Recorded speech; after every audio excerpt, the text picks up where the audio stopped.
Not who you expected, huh? Welcome, everyone, to the Chicago Clubhouse Podcast. We're a little bit short-staffed here today. Terrence is flying in from the beautiful beach of California right now, so he's not going to be able to be on the show tonight. And our boy Foulmouth C, unfortunately, got caught up at work. He's not going to make it. It's going to be me and the stat man, and we're going to have a couple of people coming in helping us out and everything as well. So, hey, there's a lot to talk about. I mean, obviously, we're all very, very excited. At least we damn well should be very, very excited. Justin Fields is back. Should be playing versus Detroit. He better be playing versus Detroit. But I'm not going to sit here and say Bajent didn't do his job because, he got us 2-2.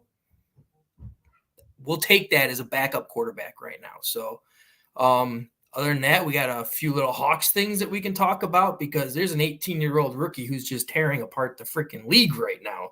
And that is something that's got to be addressed. And the Bulls still suck. So, we'll get there eventually, but we'll see what happens. You are now rocking with the Chicago Clubhouse Podcast, where they think they know everything, but honestly, they don't know shit.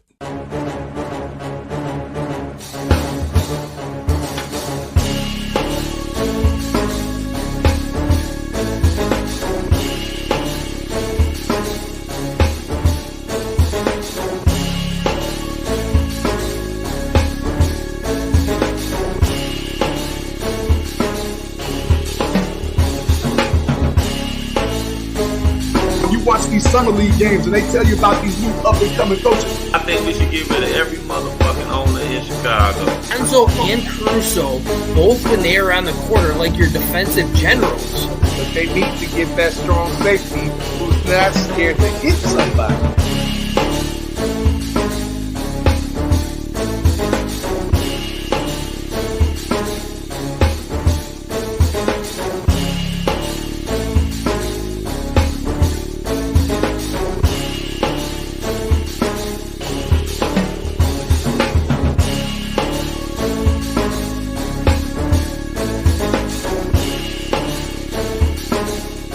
They really don't know shit.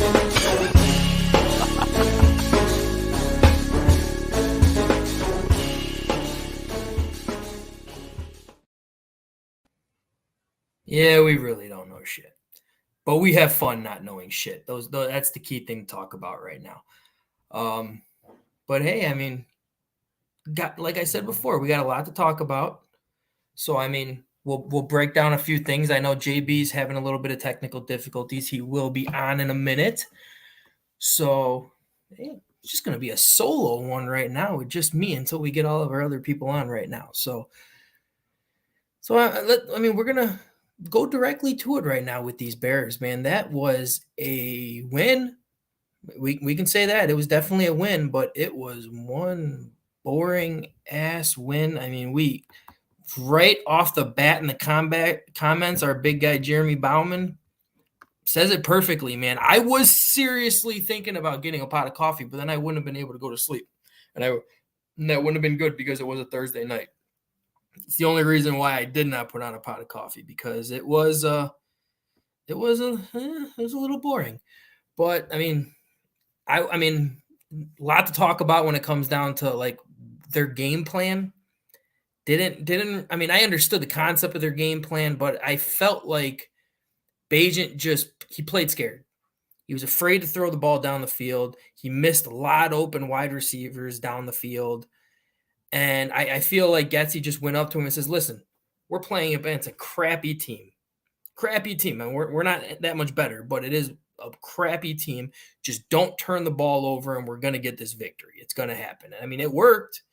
But I don't like it when quarterbacks get the handcuffs put on them. We've seen that way too often with the Chicago Bears, we can go way back, but I'm just going to go with, Mitch Trubisky was handcuffed pretty much his entire time here. Justin Fields early on. And honestly, even now I feel like at times it's still a little handcuffed. So, yeah, we'll get into that a little bit.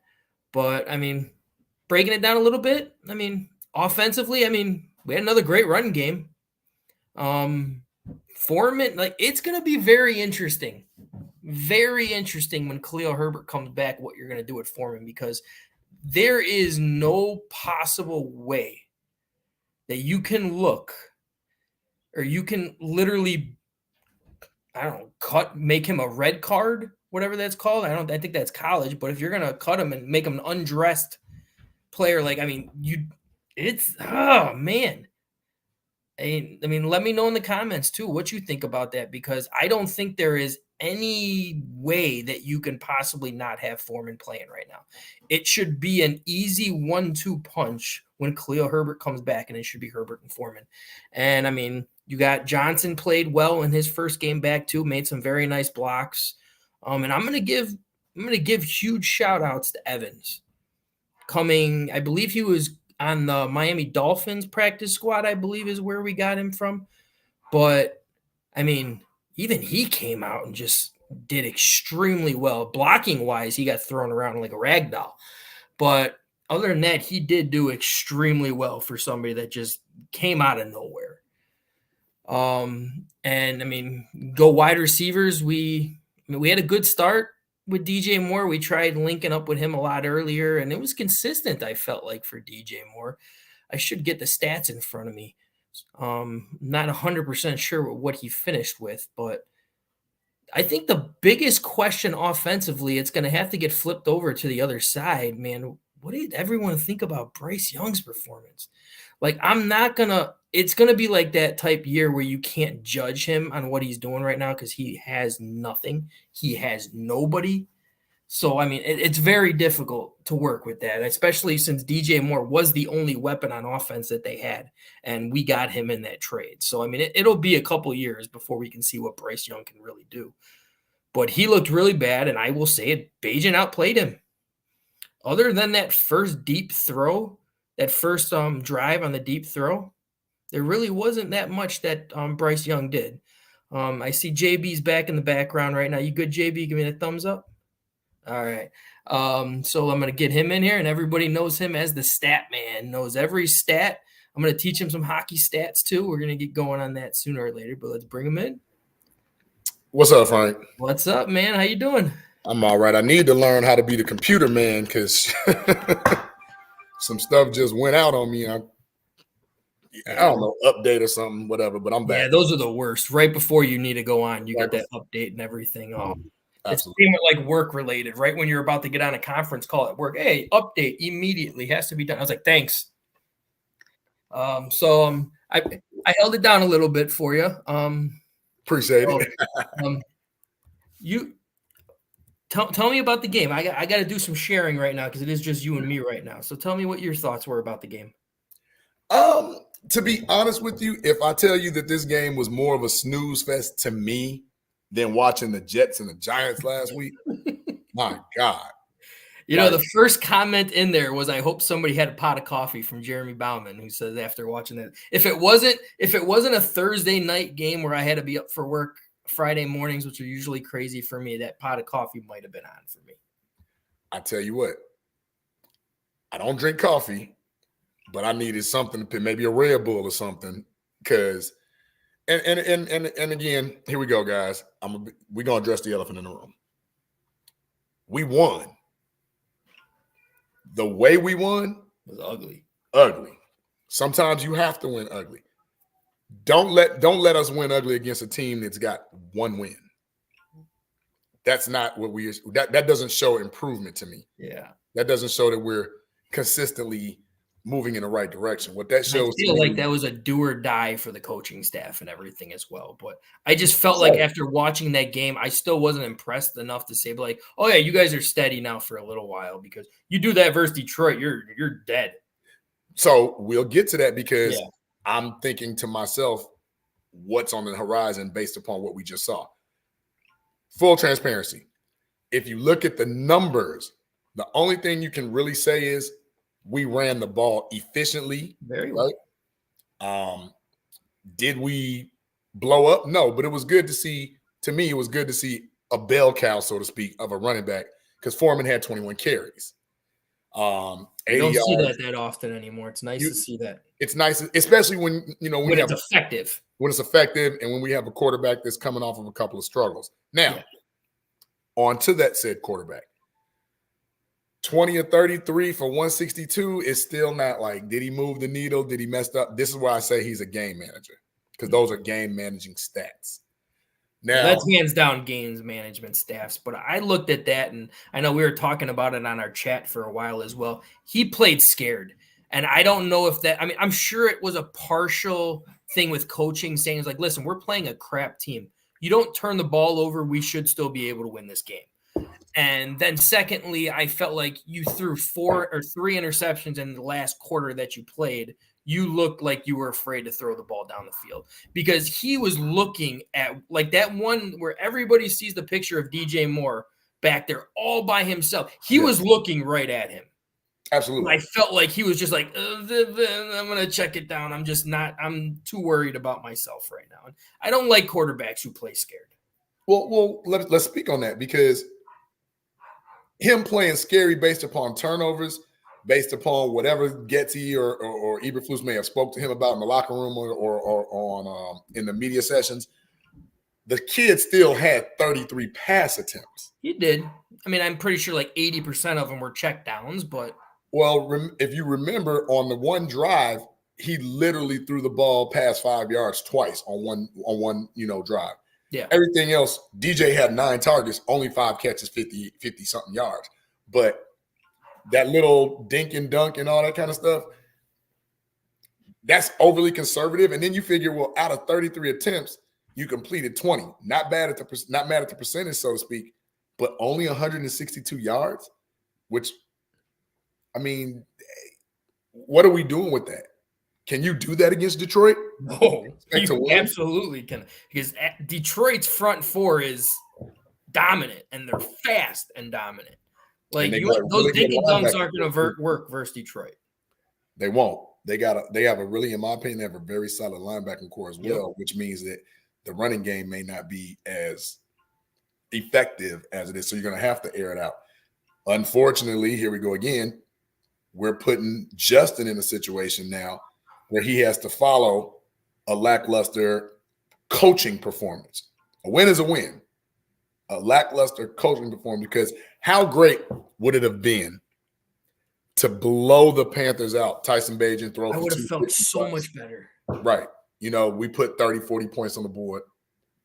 I would have felt like, okay, yeah, it's just the Panthers, but let's build on that. Exactly. You want to beat the hell out of the teams that you should beat the hell out of. And speaking of which is even more crazy to me, as terrible, right? As terrible as we think Bryce Young played, he still had more passing yards than Tyson Bagent. The only problem is he got sacked. Yeah. At some crucial moments. Yeah, we'll definitely get to that defensive side of things. But, I mean, you take out that one 45, 50-yard pass that he completed, they pretty much had identical numbers. Yeah, yes. Which is the first drive of the game, if I'm not mistaken, too. But you take that pass out, they have identical numbers. And, I mean, when you look at a number 1 overall pick, who, frankly, and I was saying this before you got on, we can't – it's like Justin Fields in his first year. He had no weapons. He had nothing. Like, you want to see what he can do with him. And Bryce Young, he looks really bad. But, I mean, you're not expecting him to look great because his line isn't protecting him well either. Like, and he's not a big quarterback. So, I mean, when you put pressure on him in the center like the Bears consistently did, he has a hard time seeing over those offensive and defensive linemen. So, but something else is crazy, too, because we try to look at things in perspective.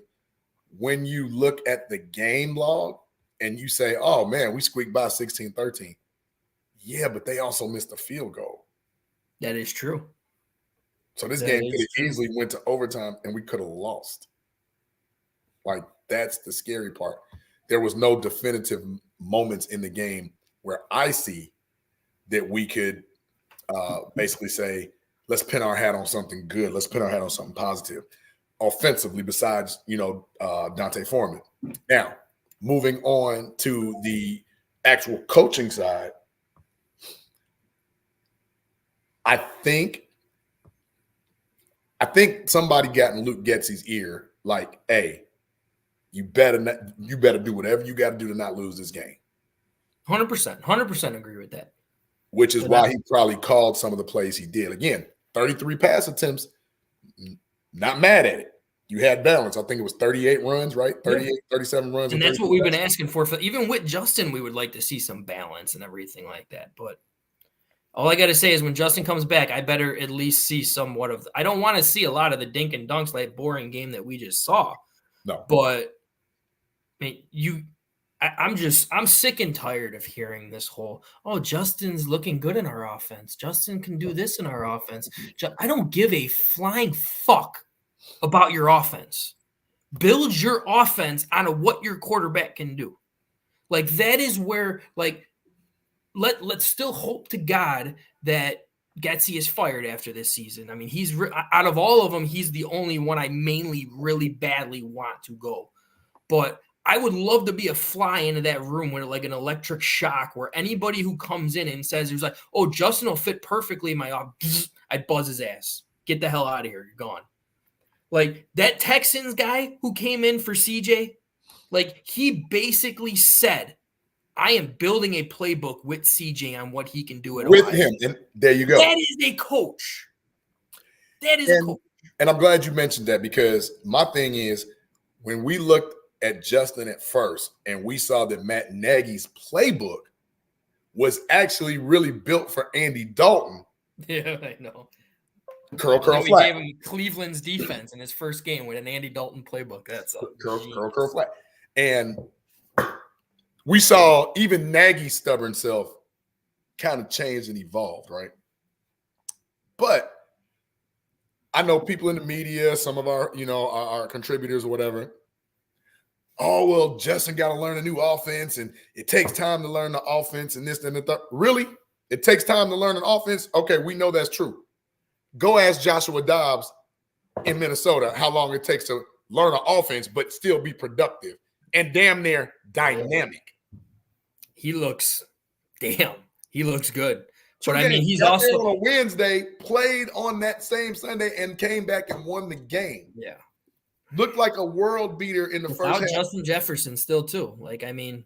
So don't sit up here and sell me this bill of goods that you have to study the playbook this thick to learn how to go out there and play football. You have fundamentals about you and your position. Same with Montez Sweat. I don't want him on a pitch count. We need him to go spark this defense 30 plays. Put him in for 30-plus plays. Put him in. Let's see what he got.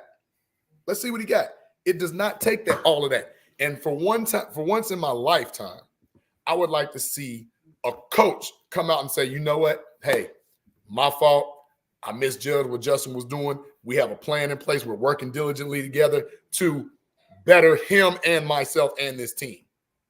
Because when you act like you're the smartest damn person in the room, that's how you get fired quick when it's not working. I look at Buffalo. Did you see Ken Dorsey got fired? That was – and you know what drives me nuts is people are all over this saying, hey, bring him in here. Bring him into Chicago. Bring him in. I was just like, dude, he's killed this Buffalo team after Dayball has left. Their offense is so inconsistent since Dayball left. Hold on. But there's also parts in that that's not being said either. Josh Allen looks like – he does. He looks like total shit. But I mean, again, I don't watch him enough to be like, did the offensive scheme change at all? Is it the exact same thing? I don't really watch him enough to know. But it is kind of shocking that he has not been the same quarterback since Dayball left. He really hasn't. If you go back, I think it's even with Dayball, he's tied for he's number one in interceptions and turnovers since, he's been a starter. So maybe Dayball kind of hid some of the flaws or whatever with the calling. Maybe Dorsey's trying to do the same thing and Josh is not listening. It could be. But what I do say is I look at it from that lens and that spectrum, and then I apply that same, continuity with the Bears. And what I see is this. I see one team that said, hey, like you, but you're not going to mess my franchise quarterback up. Get out of here. I look at another team that says, oh, well, it's the system. He has to learn the system. Well, your system is making a pretty solid quarterback look like trash at times because your system is fundamentally flawed. I mean, he's better than – he is We're still talking about Josh Allen, right? No, I switched that to Justin. So my point being is Buffalo, exactly, Sam. Josh Allen is Brett Favre. But my point is this. How can one class organization say, offensive coordinator, you're not doing my quarterback any justice. Get out of here. But we're sitting up here allowing people and the media say Getsy is what we need to work and strive for. Get Justin out of here. Yeah. No. Because even right now, like you said, if you was a fly on the wall and Tyson and Justin was having a conversation, I bet you Tyson's like, man, bro, I see what you saying. This dude don't know what he talking about. Dude, like, I know they having that conversation. I mean, like, and I know where we're going as far as like Buffalo just fired their OC. Can we really go out there and say that we're going to fire our OC when we already don't have a DC? That would be one screwed up locker room right there. I mean, because I don't trust our quarterback coach either. I don't trust anybody on this freaking coaching staff. I feel here we go again. Remember, we're already down a running back coach and we're down a DC. Mm-hmm. The culture is messed up right now too. Yeah. The evolution of a linebacker coach, a DB's coach, or whatever, a consultant to come in and run the defense, I'm not worried about that because we have a defensive-minded coach. Yeah. Let him call the plays, although he's doing slightly better.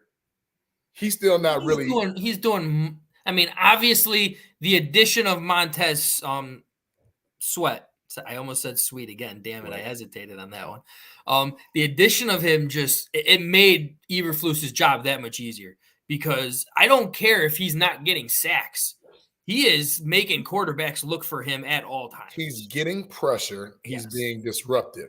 Hey, guess who got a sack last week? Yannick got but again, I'm not giving that a sack. That was another coverage sack. It was 7 seconds after the freaking absolutely sack. And if I'm recalling right, Bryce was climbing the pocket, still looking to throw the ball and got kind of swept and he got hit while his arm was getting ready to go. But he's the only one that was real, I think, was Justin's, and Justin Jones got one, and which I think was still kind of like 4 to 5 seconds ish. But Raheem Green, does that sound familiar? Green had the quick one. I think he had a pretty. That was the one where he shot, right? Yeah. He had an explosion where he got the arm move on him and took him right to the outside right away, and that was great to see as well. I don't know where that's been all year. I don't see him on the field much. No, that is true, and I don't know how you can look at that defensive front four and say that he shouldn't be on the field that much because I think everybody should have an opportunity to be on the field right now to see what they can do. I agree. And, I mean. Since we're staying on the defensive side, and I'm going to bring this name up, man, and he is my guy. Kyler Gordon's best game as an NFL player was this past Thursday. That guy was outside, inside, blitzing, putting quarterback pressure. He was everywhere. And that was great to see. Let me speak on that because one thing we don't do is we don't give our DBs enough credit when they're because the linebackers get all the tackles. We need sacks or whatever.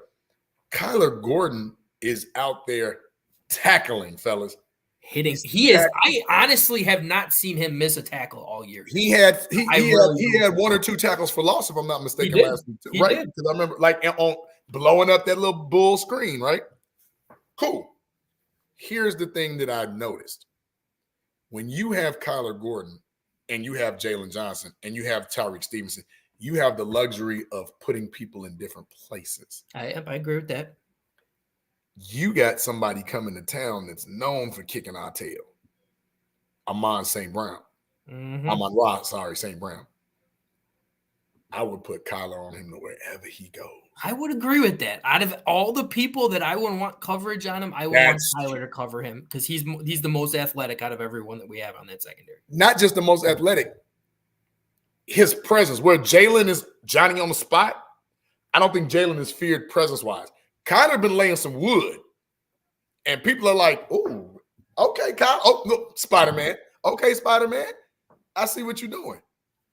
We need more of that. Let him be the intimidator with Brisker behind him or whatever. let's play that card. Let's not just relegate him to a slot nickel corner. Let him move around, because here's the thing. You might mess around. You might lose Jalen Johnson, and he's got to be your outside. He de facto becomes your number one because Tyreek Stevenson needs work. He does. He's struggling. At first, honestly, I didn't know he hurt his ankle. I thought he got benched. I when actually it first came out, because they were like, because that's when the other Justin Jones, came in, and I was like, oh, they benched Tyreek Stevenson. What'd he do? I thought that too. I mean, he was getting beat on those inside slant plays all freaking day, and man, you can't. So one of our guys is on Mr. Chicago. Let's bring him in. Let's make sure he keeps it down a little bit, because I see that light on in the background before I get him on. Look at that light. Is there like a dim on the light? Because it was a very boring game. It could kind of be a dim light. Listen, I wish it was dimmable, because to be quite honest with you, Frank. Wait, is that a word, dimmable? Yeah, actually it is. If not, we'll put it in the dictionary. It's in a Bears dictionary. Yeah, it's actually on the box when you go to like Lowe's or Home Depot and find it says dimmable or non-dimmable light. Yeah, I like it. I wish it was, because quite frankly, I probably would have kept the goddamn light off because of how bad that game was. It was a very boring game. Again, first and foremost, thank y'all for having me on the show. Hey, what's up, bro? How you feel? I'm all right, man. That game was about as awful as watching fucking paint dry. Oof. And second, I wasn't pleased. Now, I'm not here to pee in everybody's milkshake here, but that goddamn game was so, melts then. Listen, I wasn't impressed, man. I just was not impressed. I'm glad we got the win, because obviously with this fucking team, winning is in very short supply. But the fact that we couldn't beat this team for more than 10 points, at the very least 10 points or more. We couldn't beat the worst team in the NFL for more than 10 points. I mean, you think about it, though, we're like the third worst team in the NFL. I mean, shit. It looks that way, Frank. Yeah. It looks that way. Were we 3-point favorites, 3.5 just for home? We were 3, yes. We were 3. That's just because you're at the crib. Yeah. Right. So you go get 3. I don't even think we covered the spread, if I'm not mistaken. Oh, the under for sure. The under was was 29. Somebody real quick, what was the over under for that game? Yeah, I'm not, because I cannot believe that the under. It was under 30. I know that. I think it was 29.5, if I remember. I think it was really 29.5. Yeah. So Frank, there you go again. The field goal could have messed everybody's bet up. Yeah, I know. You can't mess up that bet, Vegas, man. All that stuff going on now.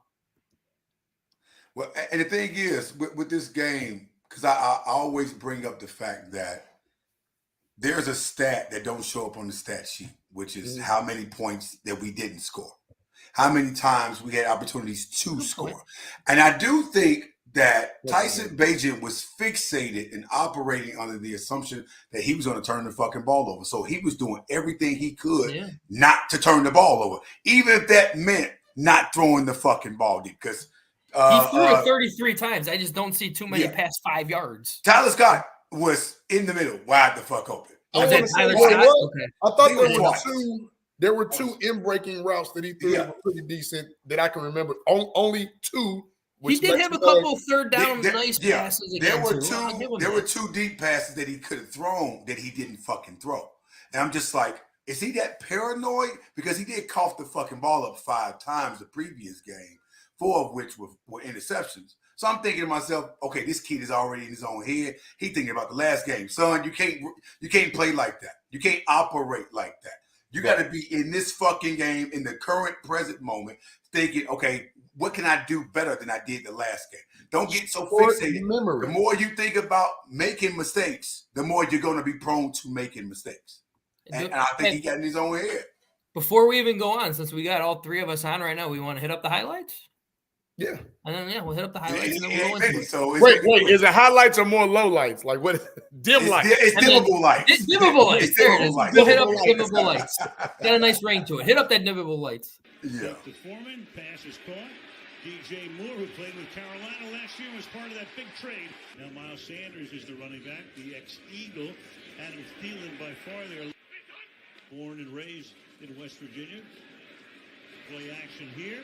Nice move and a 10-yard. Play action. Ton of time. Flips it out here. Caught. First down. Fitzpatrick beloved everywhere. Once again, great cutback move. From 54, and that one is inside the left. Young 5 out of 8 for 53. On the ground again, good tackle. Instincts. No problem. Little toss here, you got it, right? So here, from the 37-yard line, and the inside end around to Tyler Scott. 3rd down and 10. Swallowed it up at the 2. But we had few enough that we were able to pull out the Bears going for it on 4th down and 4, trying to keep the drive alive, and they do.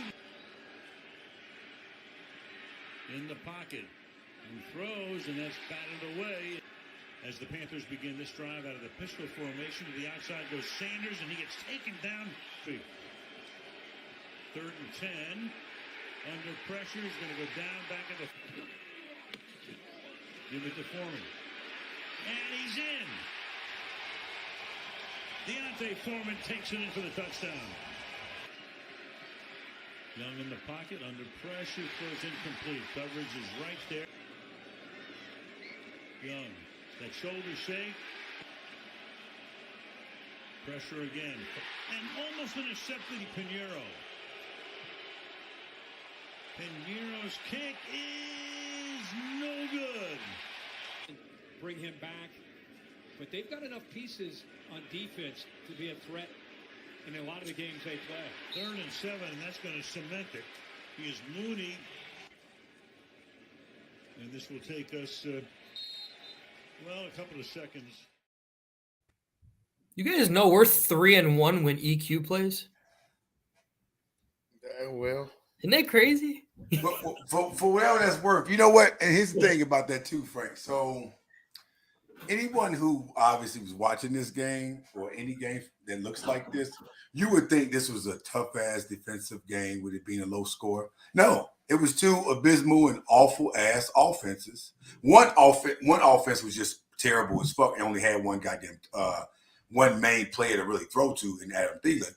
The other offense was just inconsistent as fuck with our quarterback play being a fucking second string of, Division II quarterback who's unproven as well. So it's like, was it really our defense that did some shit, or was it their offense being really bad? Right? I can't really give so much credit to our defense because their offense is really shitty. I can't do that. Yeah, there's no question. I mean, that's in the back of your mind. But, I mean, you do still got to give credit for the defense because they did put pressure on Bryce Young. I mean, whether we like it or not, Montez Sweet, I think, finished with, 8 quarterback pressures? 8 pressures. 12? I think it was 8. I think it was 8 total, solo pressures that he actually put on. So it could have been solo pressures. Yeah, which was the most that we've had since Robert Quinn was on the team. But my thing is, we still ain't get no goddamn turnovers. You gonna fucking tell me that we don't get no turnovers on a rookie, unproven quarterback who obviously has some upside in Bryce Young, but we should have been having him cough that fucking ball. And I'm not mistaken, we had 3 dropped interceptions in this game. No, we had 1 drop. One was the Sanborn one. The other one, oh, come on. I know one of them, Kyler Gordon, could have easily had it intercepted, but him and Jalen Johnson ran into each other. I wasn't talking about that. I was talking about Stevenson's because he never turned around. He never turned around. Yeah. Listen, how many times do this goddamn secondary play with their fucking backs turned? Do you know how many interceptions we would have if they could just simply turn the fuck around and look up? Like, the great corners know how to keep their peripheral eye on their receiver and the other eye on the goddamn quarterback. Because you know where the fuck he's going. You can anticipate where he's going to run his route and where the quarterback's going to throw. Why the fuck are we not doing that or practicing that why are we not telling it in practice? It's ridiculous, man. And we got Jalen Johnson wondering why he's not getting interceptions. Oh, Frank, watch There's this. a reason why. Listen to me. I'm glad you brought that up. Because guess what's happening right now with Jalen Johnson ass? You talk so much shit, son. I love his confidence, but I think it's very terribly misguided. So guess what's about to happen now? You put this big ass target on yourself, Jalen Johnson. Yeah. Now, every fucking play, I see you on that field where you're not making a play. Okay, let me write that shit down. Spotlight. Yeah, Really? that's 100% true. Oh, listen, I'm going to hold your ass to every fucking thing you said. And rightfully so, because you sat up here and not only said you were the best corner in the league, you said it's based on them not throwing you the ball. Well, if I'm an offensive coordinator to scheme up a plan to play against the Bears, I see Tyreek Stevenson as a goddamn rookie, unproven corner over there. Why the fuck would I not throw it over here in his direction? I'm going to take advantage of that goddamn matchup every time. But that's not to say that you're being disrespected or respected, because you ain't Darrelle Revis. You ain't Richard Sherman. You ain't Jalen Ramsey. You ain't none of those kind of guys, because they got picks. And the only way as a corner you can get that goddamn gold jacket when you claiming you're the best corner in the league is interceptions. That's what got these fucking corners these goddamn Hall of Fame nods. Yeah. You're not nowhere near the best or even one if of the best. Deflections or something, hands on the ball or something. Frank, I don't want no more goddamn pass breakups. Right. I need picks, man. Yeah. That's how you get your money off them picks. Here's the thing. If you go back into the history, very few DBs have shut down their side of the field. The last one of note, you said Revis. That was an island for about 3 years. Yep. Dion did it for a career. He did. Yep. I would also say, to a lesser degree, one of my favorite corners was Chuck Woodson. I was saying Chuck, man. Charles Woodson. Chuck was right behind. I fucking love Chuck, man. Right. Yeah. And the thing about that, the reason why I brought that up is because you said something about no more pass breakups, interceptions, turnovers, takeaways. I'm sorry, is what gets you paid, and it's what gets you that gold jacket. It got so bad that even though they didn't throw the Dion side purposely, when they had to, he still got the pick. Still got it. And that's where we need, and I'm not even saying like his 3 picks, 2 this year. I'm not even saying like, dude, you've had some injuries. You're in and out the lineup. Then last year you were doing great against Devontae Adams. Then Getsy took you out, and then Devontae Adams went crazy. I'm not saying that we don't have value. I'm not saying it either. I'm not saying Jalen Johnson, because hey, a pass breakup on 3rd down. It's still here. It's still practically a turnover. I love it. It's good, but only if it's not a critical 3rd down. Like if they're going on 4th down, you just gave them another goddamn shot to go for it on 4th down. Well, how about this? In a game like that, you needed that turnover to stop giving them life, because Pinheiro normally hits a 54-yard. They do. We know he who wasn't Eddie even Money close, is. man. We called him Eddie Money for a reason. We had him for a couple years. We love Pinheiro. He had a 56-yarder versus the Colts that won the game. Yeah, but it's like we knew based on his leg strength. Obviously, he's not quite there like Santos is. And Santos, it almost pissed me off because we got a goddamn false start call. I think that was fucking. Oh my god! Who was that? Lucas Patrick's stupid ass again. It might have been him. Who caused us 5 more goddamn yards, 10 more yards back. And I was like, we finna fucking miss this field goal. But Santos was money.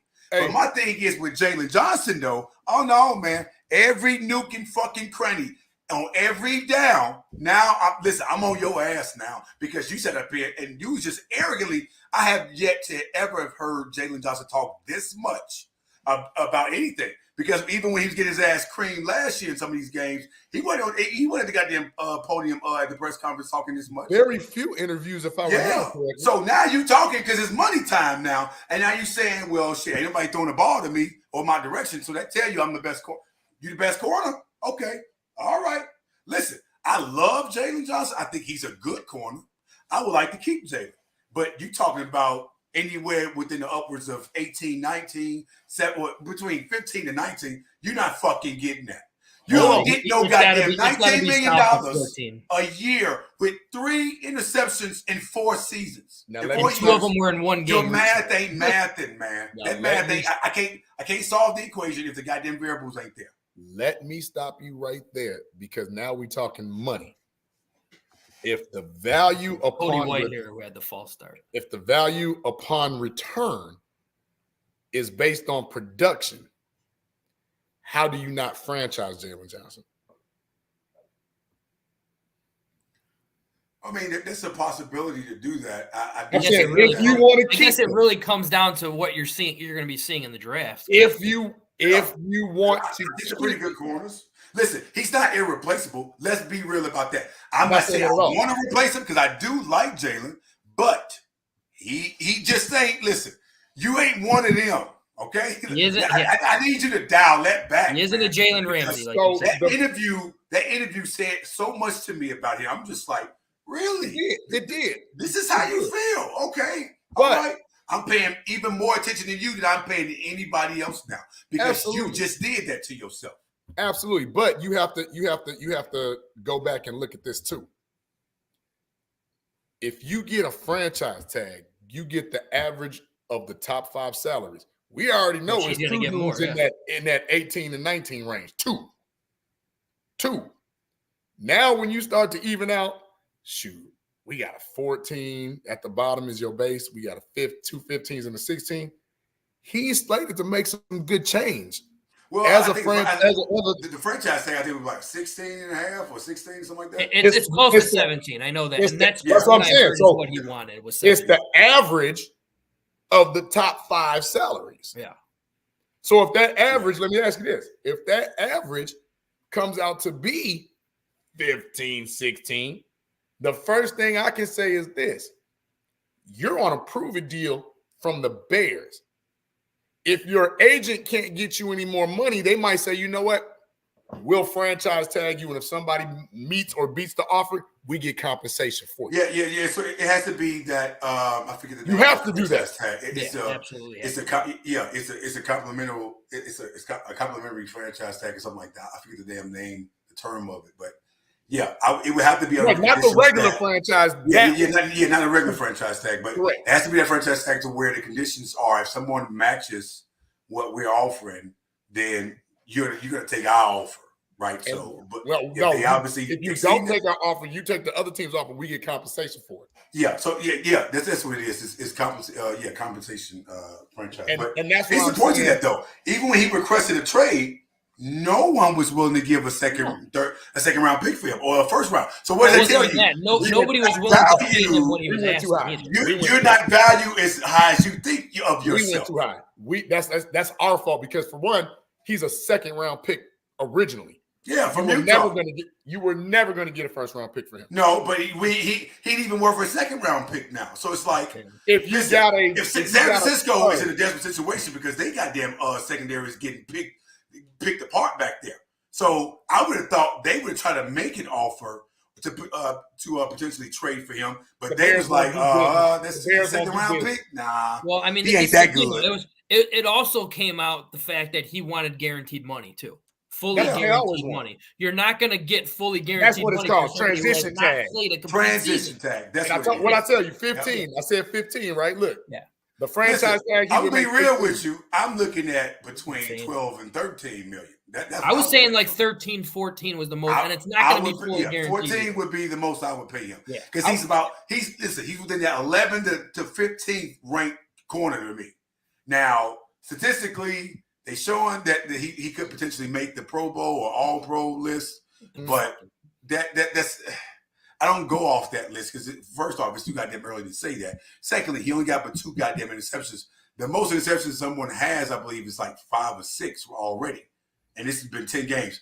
You got 2 picks in 1 game and then nothing else the rest of the fucking season, and 3 in his whole career. 3 in your whole career. Your math ain't mathing, man. Come on, man. But again, remember this, fellas. You are looking at the epitome of what have you done for me lately. He can say that lately was 3 weeks ago. And that's it. That's it. But the reason somebody said the Eagles, Niners, Cowboys, Bills all pulled out and settled on Rasul Douglas, that's fine. But if you remember, we ain't doing business with the 49ers. Because they fleeced us on the Mitch Trubisky deal. So he wasn't never going there. So I don't even know why that team name was brought up. Well, hold on. I'm glad you said that, JB, because Ryan Pace's stupid ass was bamboozled out of that pick by a motherfucker who had no experience in the goddamn front office in John Lynch. And you let John Lynch, who had just came out the goddamn commentary booth, fool you like that. And you had experience being a GM. You are a damn moron. You deserve to get hoodwinked for that shit. That was fucking stupid. You know goddamn well San Francisco went for to go out with goddamn Mr. Trubisky? No. Any fucking body would have said. Stevie Wonder saw that shit. Come on, man. That was fucking all I know is when that trade actually happened, no way in my mind I thought it was going to be Mr. Trubisky. I thought they did that for a Deshaun Watson or I was almost certain it was or something like that. Wait, I was willing to bet this money. Put this up, y'all. Frank, put this up from our network. That was 2023. So you're telling me right now, if we franchise, general franchise, he's making 19. How? Who's the top? Give me the top five. Somebody look there are two over. I think there are two that are $20 million. Who is it? Who is it? Like Quandre Diggs and Jalen Ramsey or somebody like that? Ramsey. Let me look it up. I think CJ Jackson. I think Derwin CJ Jackson from the Chargers that went back to. All right, so Packers. Jareer Alexander is 21. Denzel Ward is 20, and Jalen Ramsey is 20, and then you got Marlon Humphrey at 19.5, and then Lattimore at 19.4. God damn. Thanks, Marshawn Lattimore is worth that money though. Yes.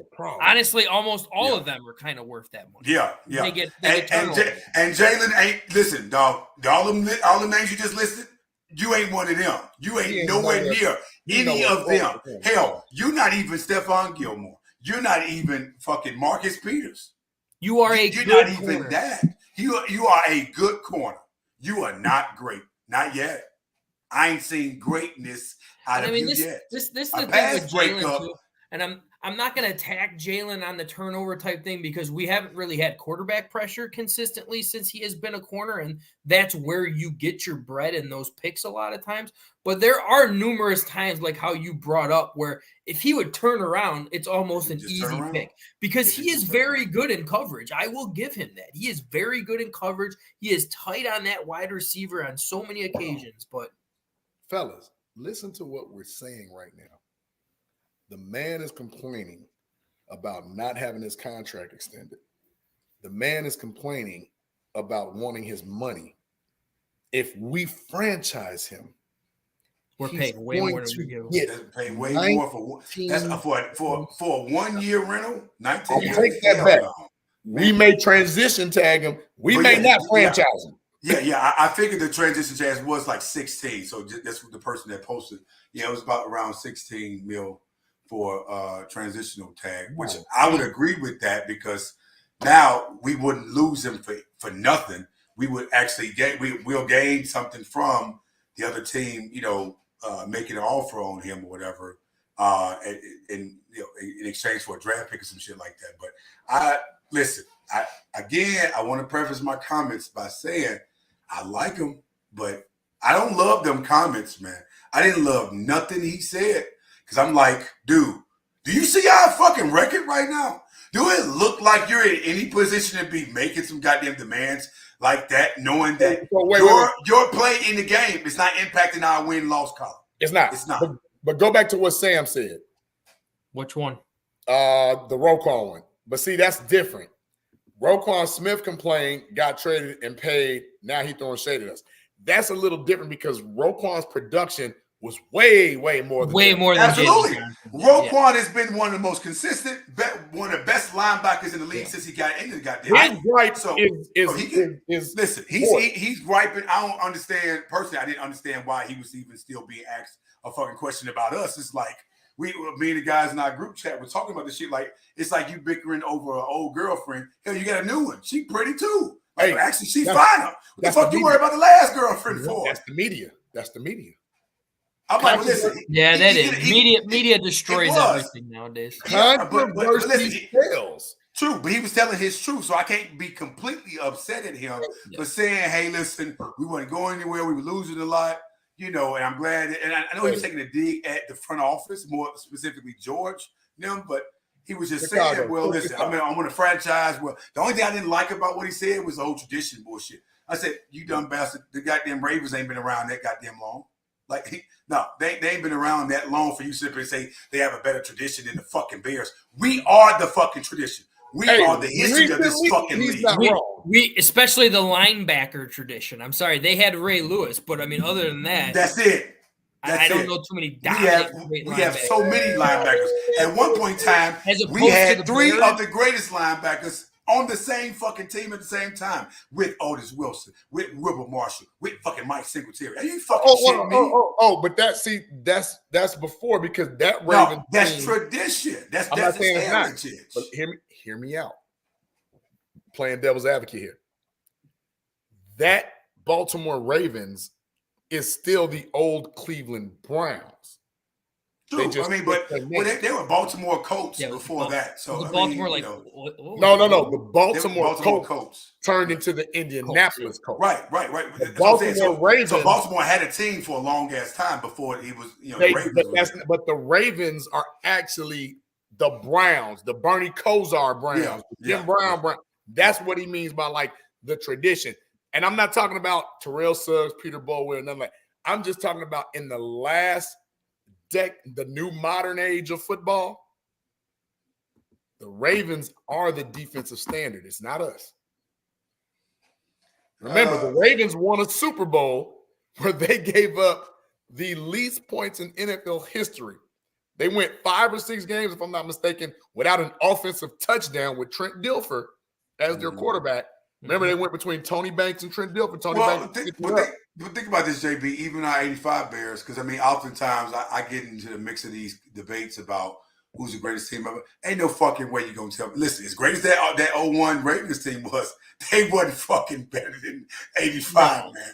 Do you know how fucking cerebral 85 was? Every fucking week, JB, somebody was getting called off their goddamn field. Somebody was leaving the field on a stretcher. Okay? People were getting killed out there. If we could ever zoom in, that picture is an autographed picture of Mike Singletary himself. I'm with you on the 85 Bears. Singletary taught Ray Lewis because he was the goddamn linebacker coach for that Ravens team. Yes, he was. See, now you see where I'm going. So the tradition is rich with the Ravens right now, which is why I say Roquan can passionately and intelligently speak on both sides, because he's been with the 2 franchises where they've had the 2 most dominant defenses in NFL history. True, but I felt like it was misdirected and it was badly timed because of the fact a lot of it was just basically. Basically it was, because now one thing I will say that I can give kudos to him for is that Ray Lewis come in and talk to him, coach him up, mentor him and shit like that. We have our former linebackers coming in, at least from my understanding, I don't remember that. But they weren't coming in coaching him and talking to him, trying to mentor him and try to galvanize. We had one, and if nobody guesses, I'll tell you in a minute. We had one guy. I believe Buckus did. No, one guy that actually came back, that coached and gave us any input from that team. That's when Ron Rivera was. Ron Rivera, I was just about to say that. Yep, Ron Rivera. Yep, that's it. Yeah.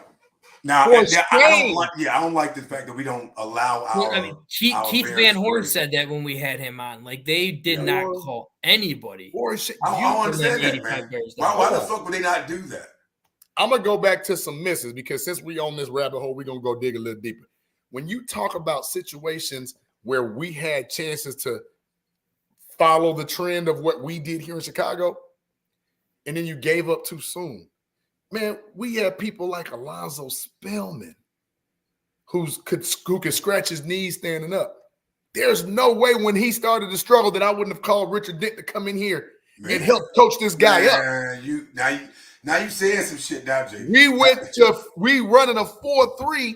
We draft a middle linebacker. Y'all remember John Bostic from Florida? I loved Bostic, man. I didn't love Bostic. Bostic was not that good. Wait a minute. Hold on. Coming out of Florida, Bostic was the guy. Yeah, he was a big hitter, and that's what I liked about him. In Florida, yeah, he was. But he wasn't that good for us. Wait a minute. Are you telling me when we get Bostic, you don't bring in Singletary? Hell, I'll even do after Singletary. You don't bring in Brian Cox? You don't bring in that point, I do agree. You see what I'm going. Veteran leadership, like a former veteran players who once in that same position, coming in to coach him up, mentor him, and shit like Thank that. you. That probably would have helped. I do think that. I mean, it couldn't you hurt. could bring up I don't think Jalen it could've Johnson. hurt. Wouldn't it have been nice when we got Jalen Johnson? You brought in a Peanut Tillman to come and Well, work with him a well, little Peanut bit. is probably the most recent and most consistent player that's around this team. But I've not seen really him. I've seen him a lot of times training during mini camp and training camp where he's talking to the team and he had the facilities and Let me shit tell like you that. something. But I don't see nobody else. I'm gonna say 5 names. You tell me if Jalen Johnson is better than any of them. All You right. name one of them. Peanut Tillman, yes or no? Absolutely No. not. Donnell Wolford. Tillman is on his way to the Hall of Fame. Donnell Wolford, yes or no? No, No. no, No. Lemuel Stinson, yes or no?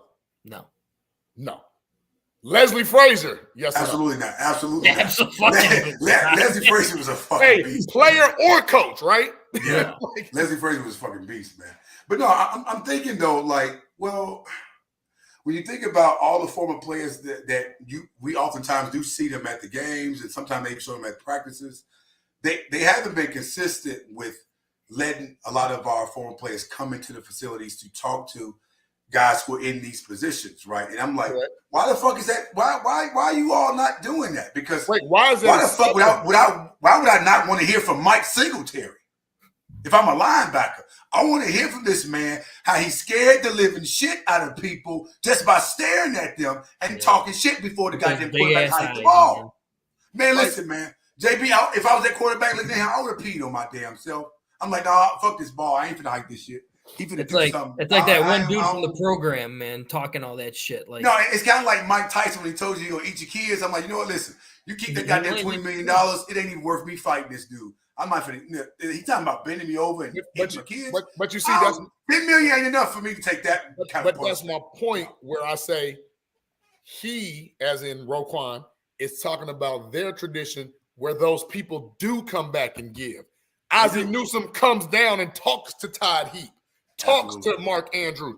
Yep. That's what I'm saying. The tradition. Ed Reed comes back. Terrell Suggs come back.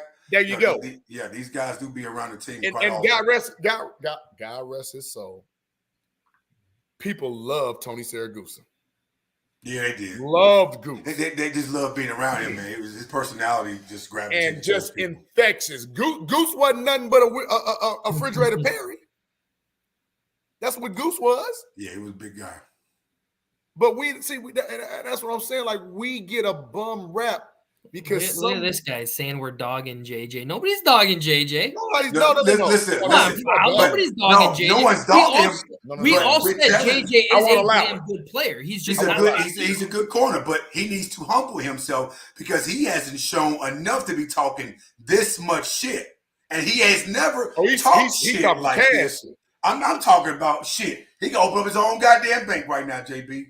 The kind of shit he talking, I'm just like, where was all this shit? The first 3 years your ass was here, not doing nothing. You're gonna talk shit like this, you better back it the fuck up. Listen, Frank, every down, Frank, I'm telling you, y'all gonna think I am coming down on him because I'm like, no, I'm gonna make him fucking eat every fucking word that he uttered. You said this. Remember, I'm not in the business of insinuating what the fuck somebody tried to say. I'm taking you for your word. And I'm taking it for face value. You said you were the best corner? All right. Let me write this shit down. On this Chicago. Okay. Show me that. That's called shit. Accountability. Yeah. That's what the fuck it is. That's something our coach is supposed to harp on. So it's absolutely. Listen, we leave the shit talking to motherfuckers like the damn clown boys who always talking about what individual stats they going to accomplish instead of fucking winning some goddamn games and winning Super Bowls. They go, oh yeah, we going to be this, we going to do that. Man, if y'all just shut the fuck up and just play ball, maybe y'all be off to something. Let me ask y'all. I don't like all that talking shit, man. I didn't like it. I'm not mad at the talking. I'm mad at the timing of the talking. Absolutely. I'll give you that. Now, here's the thing. You gotta know what you gotta read the room, man. You gotta know how to read see, you must be like what Mike say. Yeah, because when you read that room, you can't say that because now there's extra turmoil that you're bringing to a situation that was already tumultuous. You cannot do that. JB, do you know the rest of these goddamn receivers that we got on this goddamn 7-game stretch left in a year? What? Oh, they looking. Oh, you said what? Oh, okay. So let's look down the list. How many how many elite receivers we got next to go up? Hey, Justin Jefferson, I was just going to bring that up, JV. Me and JV were talking about this earlier before you got on here, and this is where we gave praise for one individual where if we did lose Jalen, I would love to see Kyler Gordon back on the outside. Yeah, I heard you all talking about that. For St. Brown. Kyler has been playing better. I love what I saw out of him, especially in the helping out in the run game. He was getting tackled losses. He was dominating coverage too. Yeah, he was. I just wish he would have turned around and got a damn pick too, though. Nope. That was Chuba Hubbard, I think, right? He shot. Yeah, he shot right through that line. I mean, and it was damn near close to a safety. I was just like, damn. He was like right there. What we were talking about, though, with St. Brown's coming into town, and St. Brown has killed us since he's come into this league. I would, and me and JB both agreed with this, I would rather have Kyler Gordon on him at all times over any other corner that we have. Okay, so let me ask you a the question. Athleticism that Kyler has, he'd be able to stick with him. Let me ask you this question, Frank. You brought up a very interesting point about that, because I remember listening to the defensive consultant, because the question was asked, if Jalen Johnson is the number one corner on this team, why is he not following and shadowing the number one receiver on the team? And they don't run that system. He actually had a very eloquent fucking response. I was gonna take him back at how detailed of a response he had. I was like, okay, you know what? I can respect that. So obviously the scheme that we're playing then, if we have one goddamn man playing man to man while everybody's in zone coverage, then that's gonna obviously point out to the goddamn offense and to the quarterback, hey, he's in man coverage. Everybody else is in zone. Like, we want to make that so obvious that the goddamn quarterback is taking advantage of that shit because he see the number one corner is playing our number one receiver. But when we're in man, I do want to fucking see Jalen Johnson playing against the best fucking receivers all the time, because you said and throw the ball your direction. That number one receiver, give me that motherfucking ball, man. I don't give a fuck who he think he is. Give me that ball, and I guarantee you that ball gonna get thrown. Now, I think his idea of them not throwing him the ball is a sign of respect. Think about this. Again, bringing up the other corners that they don't throw to. To a degree, it is. To a degree. To a certain degree. But I do think that I think he thinks too highly of that regard. I think he thinks that, okay, they respect me enough to know I'll pick it off. No, they don't want the pass to be broken up. That's what the fuck they worried about. They're not worried about a pick, because you won't turn your goddamn head around to even look where the fuck the ball is being thrown to catch an interception. And you need to be doing that. He could have about 5 or 6 picks this year had he just simply turned the fuck around. After missing 2 games too, right? Like, not to mention you missing games, man. See, This is what I'm saying. You can't be. Listen, I love confidence, but you can't be bloviated about yourself and talking that much shit to where your production does not equate to what your shit talking just did. In this one interview, you have put such a big target on your goddamn self. You're gonna be thinking people are intentionally gunning after you now, because that's what's going to happen. You kind of have to, don't you? I want to go to something with the comments right now, because I really wish Foulmouth was on here so we can go to town on him. I don't like one of the comments he just made. He's still going. This one right here. Outside is no joke. I agree 100%. But let's not forget, Kyler did play 3 games on the outside last year when we had injuries, shut down all 3 of the number 1 receivers, including Stephon Diggs. And he can play outside, especially he comes from playing outside. Somebody can give me a stat on this, but Kyler Gordon, I know this is college. Everybody's going to come at me because it's college, but I don't care. His junior and senior year on the outside, he never gave up a touchdown. Sophomore and junior year, he gave up 1. That is true. I mean, he came from Washington. He can obviously, cover the outside. Listen. Not to fight against your argument, but I always make a comment about and the then Pac-12. And then at the same time, just the Pac-12 don't play no goddamn body, but other Pac-12 teams. They're not coming outside that conference and doing shit with nobody else. Like this is, and I want your guys' opinion on this comment right now. You put JJ shadowing St. Brown. I'm sorry, I think St. Brown's going to light Jalen up because of the speed. Watch this. He's quicker than Jalen is off the line. Yeah, watch this. I'm going to go back to something you just said. Pac-12 don't beat nobody, don't play nobody but the Pac-12, right? He's way better than JJ, by the way, Faust. But the one thing JJ's also from Pac-12 too. So. But the one thing you're forgetting, all the Pac-12 does is throw the ball over the yard. That's all what they do. Like, they don't play no defense out there. So Jalen at Utah did his thing, whatever. But Kyler at Washington was going against massive passing attacks and was holding more than his own. I agree. Played against Oregon, played against Arizona, played against Utah. Yeah, Come on now. They USC. USC, obviously. But yeah, and I always bring up the fact that when they step outside that conference, though, they get their ass embarrassed. That's the a Pac-12 team deal. I'm just talking about Kyler Gordon. But just Kyler Gordon on the outside, he definitely held his own in college. Doing. Yeah, I went back. I wouldn't sleep on Kyler Gordon on the outside. I would not. And I think Matt Eberflus and them did him a disservice by saying, you're only our slot. I think they're looking at him like, we know that slot is a deficiency for him. I think he is our best slot on the team. There's no question. Because remember, time out. Remember, fellas, what year is this for Kyler Gordon? This is second year. I think it's only 2. This is second year. Yeah. And think about this. Who was our starting left cornerback aside Jalen Johnson? Oh, fuck, that little bastard. Kendall Vildor. There he is. He was a bomb. Boy, you can't tell me. Man. You can't tell me. I couldn't wait to get that. That you shouldn't have put Gordon to the outside. Let him work both. Let him learn all the positions. Yeah. But you putting Kendall Vildor out there to get smoked, man? Come on, stop. And Vildor was getting his ass chewed alive every time. I mean, he's just terrible. I'm like, Chicago, talk to me about that. You seen what I seen, man. You seen what I seen. Eberflus, you messed up, boy. You messed up. Mm-hmm. I agree with that. Now, I'm not saying that Kyler's not being a dynamo because he's able to shoot that gap, helping on the blitz, doing those other things, TFLs. But I'm not going to sleep on him shutting down the side. I'm not going to sleep on him shutting down a promising receiver because guess who's coming to town? Jahmyr Gibbs. David Montgomery going to tell you all the plays. Montgomery is playing. He's going to tell you all the plays. Fucking vengeance, JB. Yep. He is out to have a career. Oh, wait, I didn't even finish. That was just 2 running backs. Yeah. You got Amon-Ra. Mm-hmm. You got Jameson Williams. Remember him? Woo. And you know what?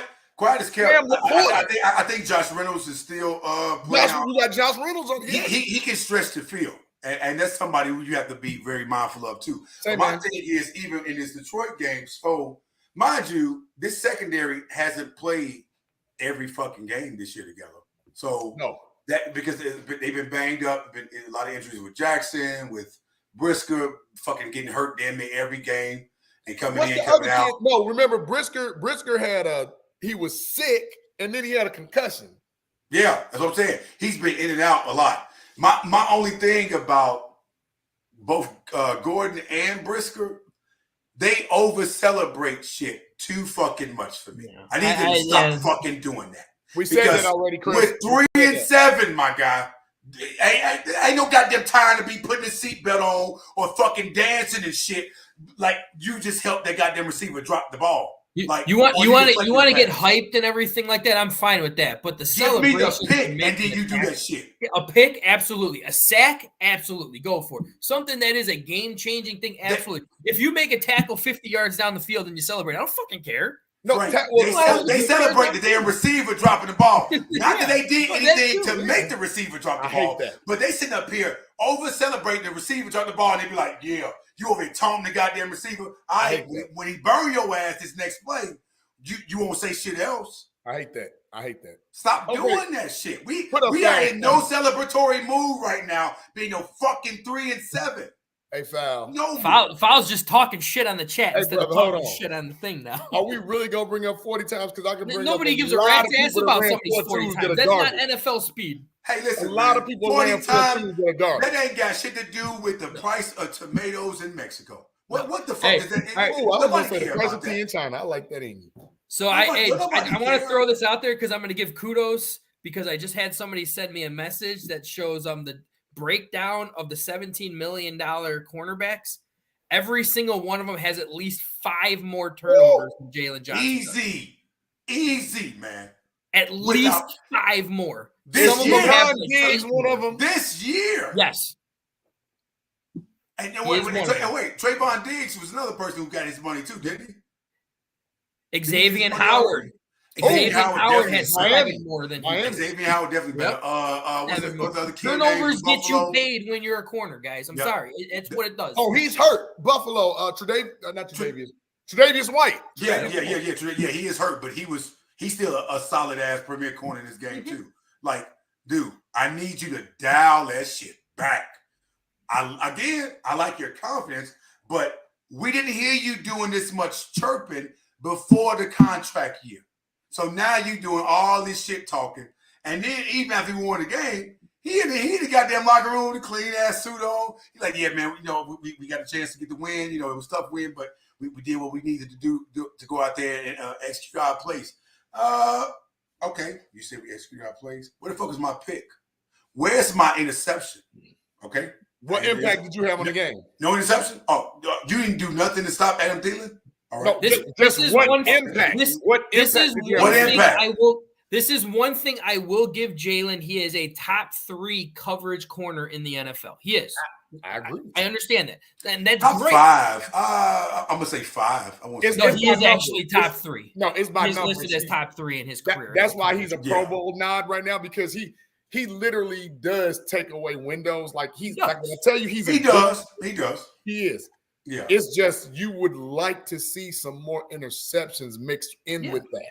And I know this is the thing. Pass rushing, getting to a quarterback, making him throw away, stare down stuff, get uncomfortable, that gives turnovers. So I'm gonna give but that. But there are some other corners that don't have don't have a consistent premier fucking pass rush, get to the damn quarterback, and they still getting picks.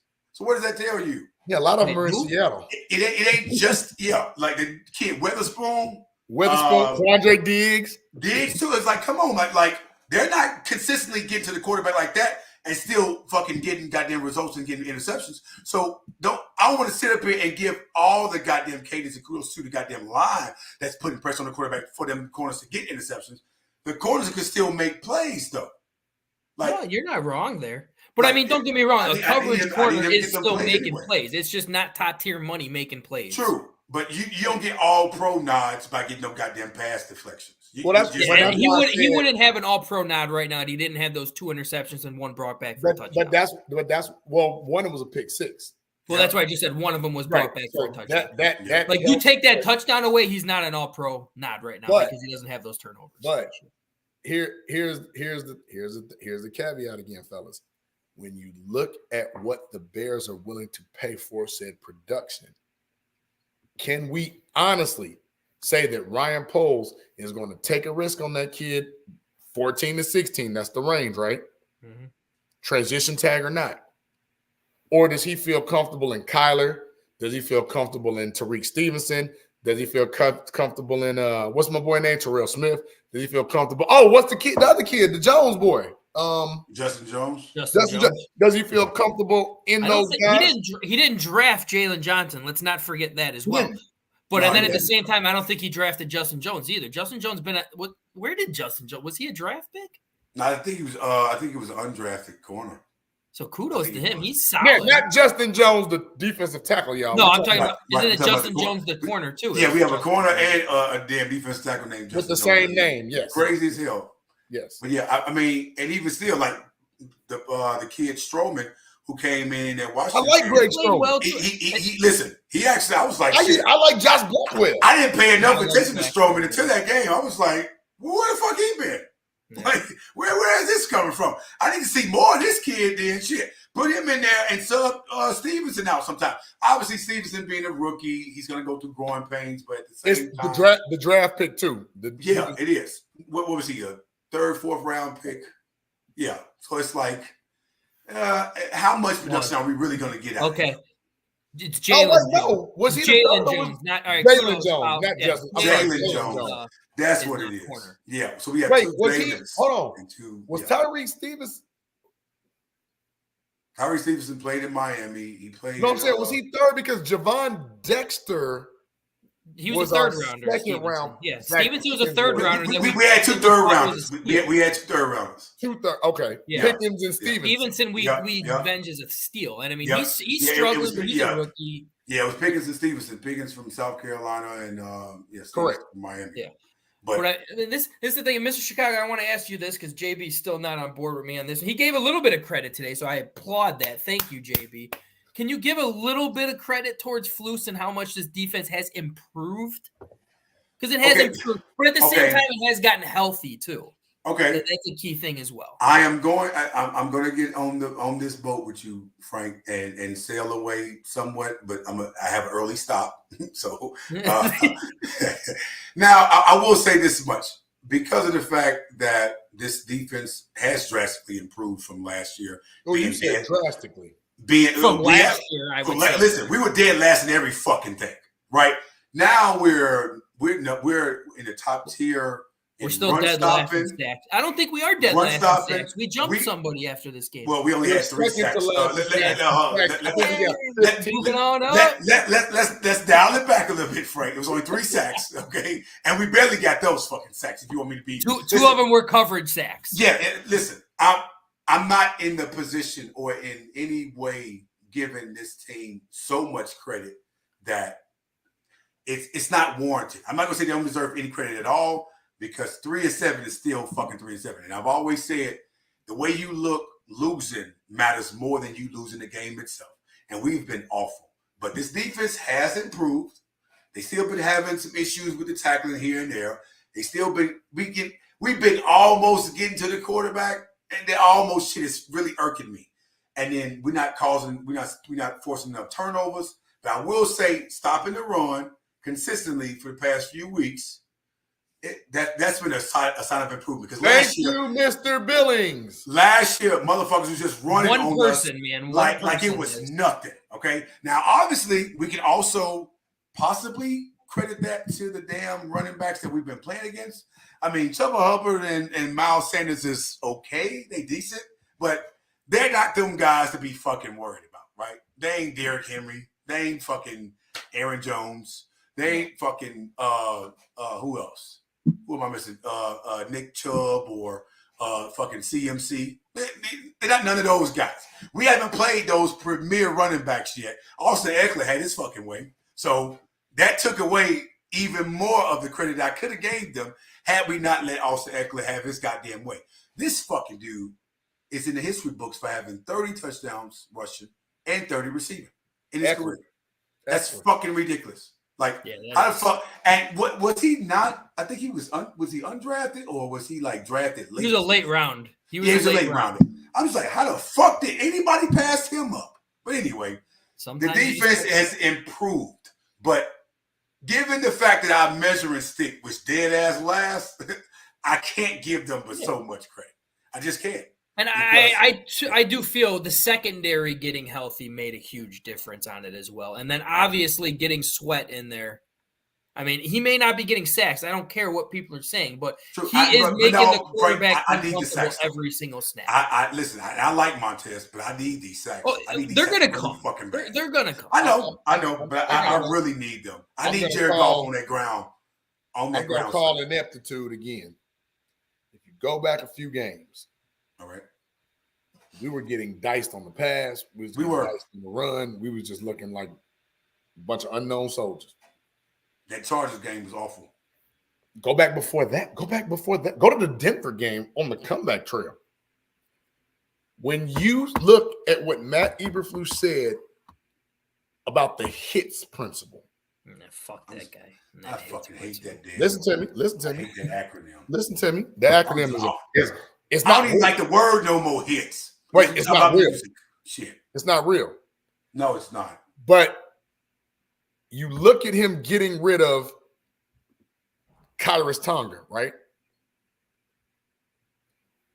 You didn't start seeing success in the run-stopping game until you put in a 315-pound man in Andrew Billings. Remember, he wanted a bunch of 280, 275, 290-pound guys walking around. Hey, look here, man. Get you a Keith Washington, Keith Trailer type dude to get down there and help stop this run. We were talking Washington was a fucking load. He was a fucking load to fucking. Eberflus did not want those type of players, of which Khyiris Tonga, which we had, was the reincarnation of that. He was, and he brought that aggression on that line. So I did like Tonga. We didn't give him enough of a chance. We never gave him a chance. Period. He was a rotational piece, and he wasn't consistently in the lineup. That's all the thing I don't like either, though. But wait, that's all we needed him to be.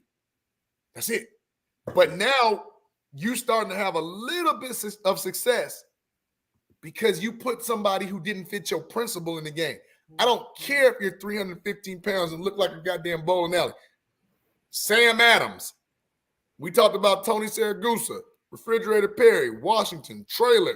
We talking about big Vince Wilfork. Yeah. Tommy Harris was Tommy fucking problem. That's a great segue. I want to go into. We need some beef. Yeah, that's a great segue that I wanted to go into after this because I want your guys' take on the draft coming up because we are looking at probably, I'm going to say, the number 1 pick again, and then probably at least 2 top 5 picks. Like Jim Miller came on and said he kind of threw us a wow. I didn't expect that. He said your number 1 pick, no matter what, should be the number 1 3 technique coming out of the draft. He did say that. I still think Marvin Harrison Jr. is a generational type player. Absolutely, and I can't pass him up. I wouldn't be against getting the best 3 technique at 5 over an offensive tackle or a defensive pass rusher because that 3 technique that's huge on what Eberflus. But I guess at the same time that matters if Eberflus is going to be here next year. And that's the thing too, Frank. So you opening up another can of worms here because it's like, do we really want to fucking trust Flus and this coaching staff with another draft? No, I can't do it either. I can't. And listen, here's my thing, and I said this shit, and I got into a lot of arguments about this, and I'm like, fuck this, I don't care. If Poles keep Flus, you better fucking keep Justin. You better, because if Justin Fields got to go, Flus got to go too. I'm going to go as far as everybody has to go. If Fields goes, he better fucking walk home. Yeah, he better, because this jet sweep, tight end hike the ball shit on 3rd down shit. This dumbass toss play, no fucking slant route plays being called. And I'm losing my shit watching this fucking team do the same shit every fucking week. Here it comes. Jet sweep. Nope. Lost it down. Lost it 5 yards. We ain't get no fucking first down that fucking play. Why are you still doing that shit, man? Did anyone see it worked 2 out of 3 games. Well, it worked 2 times out of 3 games. Stop doing this shit, man. Did anyone see that beautiful Odell Beckham Jr. touchdown the other day? Off of that read of a blitz and a beautiful slant 5-yard pass on the run. Use your speed, and he is gone. I haven't seen. Why can't we call that fucking shit, man? Tell me if I'm wrong, JB. I haven't seen no slant plays called all fucking year. Very few. I maybe seen like 2 or 3, and they were effective. Maybe I overlooked it then because I ain't seen the shit. Well, when you watch the all 22, you may see some run it. It doesn't get running it. But throwing them to the intended targets during those slant routes is a different story. And I don't fucking see that. And I'm trying to understand why. And that's like, so now we're going back to the Getsy's an idiot. He is. I'm sorry. We got him from the pack. First of all, stop getting people from the Packers. Like, please do. Please don't. Nobody else with that fucking green and yellow ugly ass jersey again. From that goddamn musty ass state, from that terrible ass city. I want nobody over there. I don't want nobody from over there. Cheeseheads. No disrespect to the cheeseheads. I just don't want no more. No, fuck that. I don't like nothing about the city, the state, the organization, the goddamn franchise. Nothing. I don't want. And we never said he's the best corner. We said he will be the number 1 corner if you move him to the outside and you check. But watch when Getsy gets fired, he going right over to the Jets. But I want to answer your. I want to answer your question a little bit more in depth, and I want to bring something up. When you look at what is in front of us, right? At 3-7, there's with the teams we got left, there is no playoff push. There is no 10-7, 9-8 season that we about to go through. It's not about to happen. Nope. So now you have to look. Luke Getsy, you might be the fall guy scapegoat type dude. You know why? Eberflus is going to have to do something to try to save his job, but Ryan Poles might have to do something to try to save his job. Well, signing Montez Sweat was the desperation. Well, that helps Poles' case. Yeah, and it helps Fluce's case too. No. It doesn't help. No. Let me stop you. It doesn't help Fluce's case. It shouldn't. Because Fluce is not playing him like I just got a Ferrari, but let me drive him like a Toyota Camry, just like I do the quarterback. Yeah. Let that man get in every play. I don't care if it is hey, do your thing, brother. Yeah, just go. I mean, and that's the thing. Sweat was one of the best. Sweat's one of the best run stoppers too. He is, man. He is only having him in the goddamn situational football on third down. Guess what? I don't need him in situational football. He's on the field first and second down. We put him in third and unmanageable. Exactly. Come on, man. This shit can't be this fucking hard to understand. It's really not. So we do have a question in the chat from our guy Bullets. All right. Oh, my brother Bullets. Hey. Best 3 technique. Who are you guys having then? Because I don't know if I'm taking the best 3 technique in a top 5 pick because I don't think any of the 3 techniques are a top 5 pick. Yeah, so I mean that 3 technique would be somebody you would trade back and maybe in the I can answer that because Newton Newton's a little undersized. He's 295. He's just under 300. That's he's not too undersized. He's a lot stronger than you think he is, though, even with his size. Okay, Tommy moves pretty quickly, though. And I do like the first rounder, though. Hey, Tommy was 300, y'all. Tommy was 300. None of those guys. Tommy was about 280. Tommy had that burst, man. Yeah. But watch this. 96. To answer Bullet's question, because he does. They're not first round picks though. They might be later first round picks. Yeah, but that would be a trade back situation. But well, maybe if we trade some shit and get a second round pick, you have a couple of options. You have Jazon Newton. Don't forget about him. You talk about Leonard Taylor out of Miami.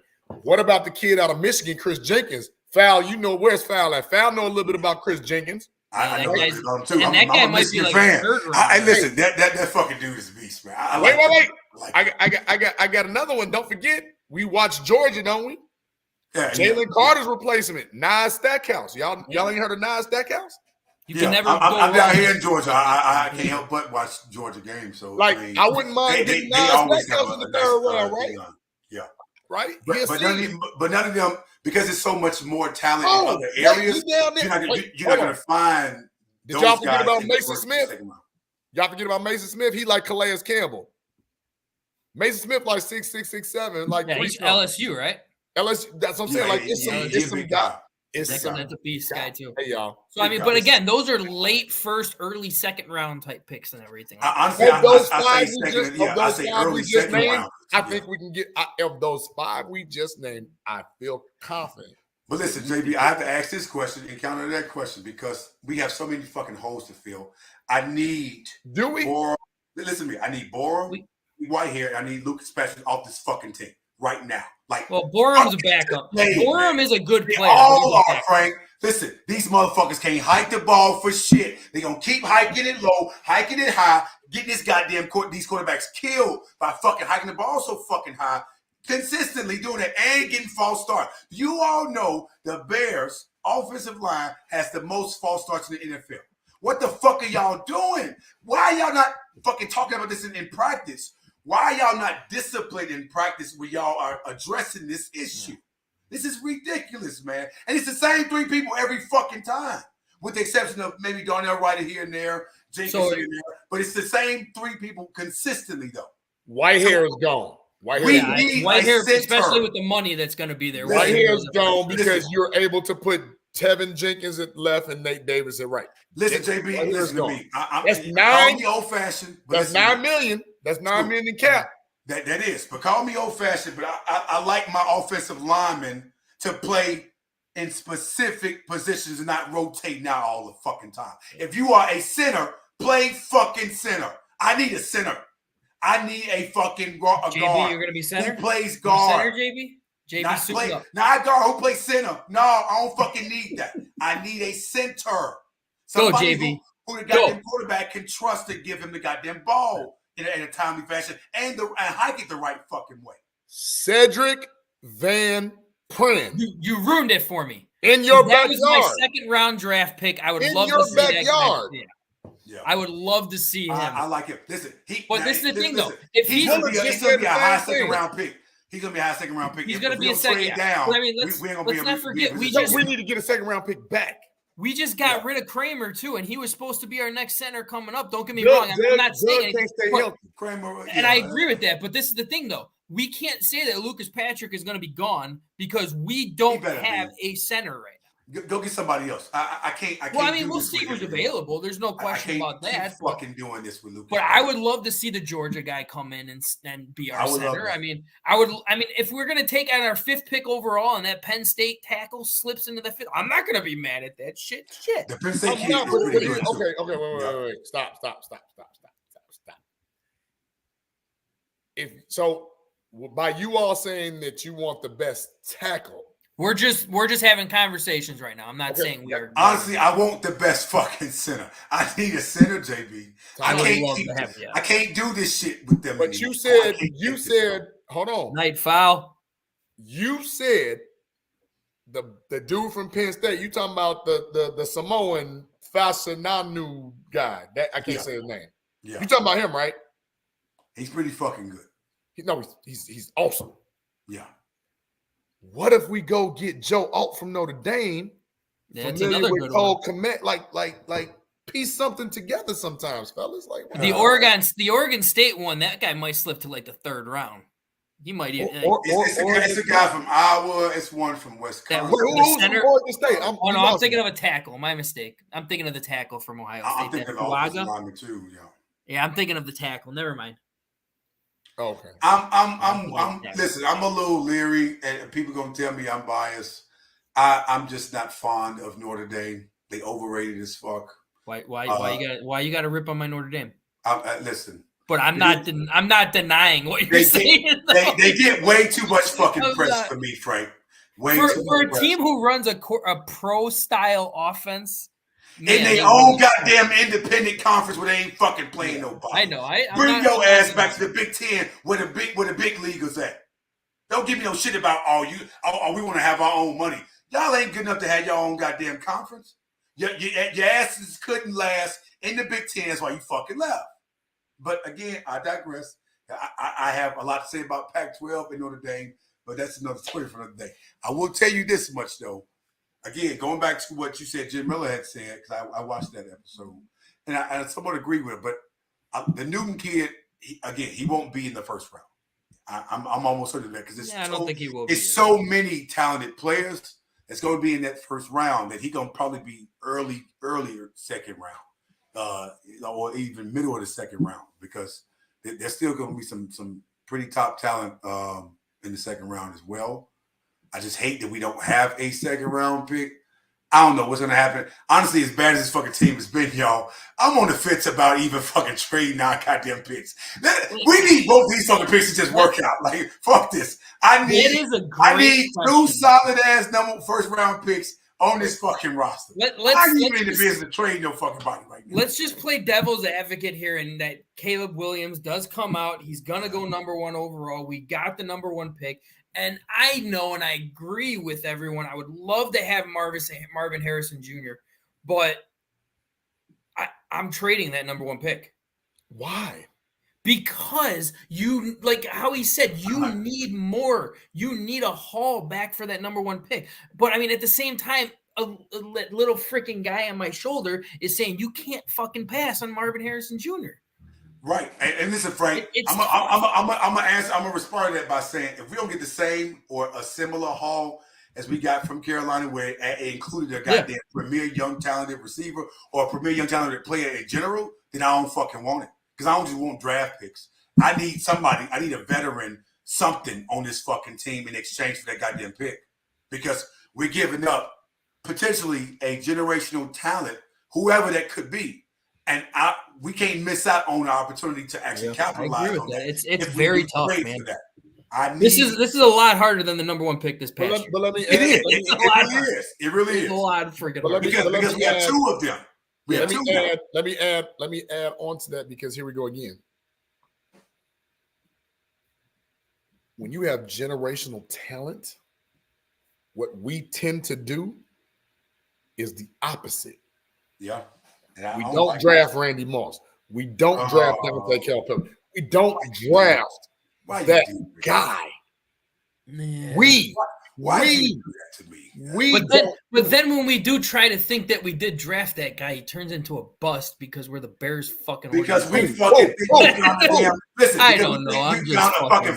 We think we found a fucking diamond in the fucking rough, and we was a fucking penny in the goddamn dirt. Do you want me to go through the BS starting with Shea McClellan? Don't do that. Don't do that. Oh, I'm about to say because I can ruin y'all night if you want me to. I think honestly the last one I would just pile on with that shit with fucking Adam Shaheed bum ass from Iowa. I mean, from wherever the fuck he went to. But we passed up on George fucking Kittle, who we could have fucking had, who was a Bears fan, by the way.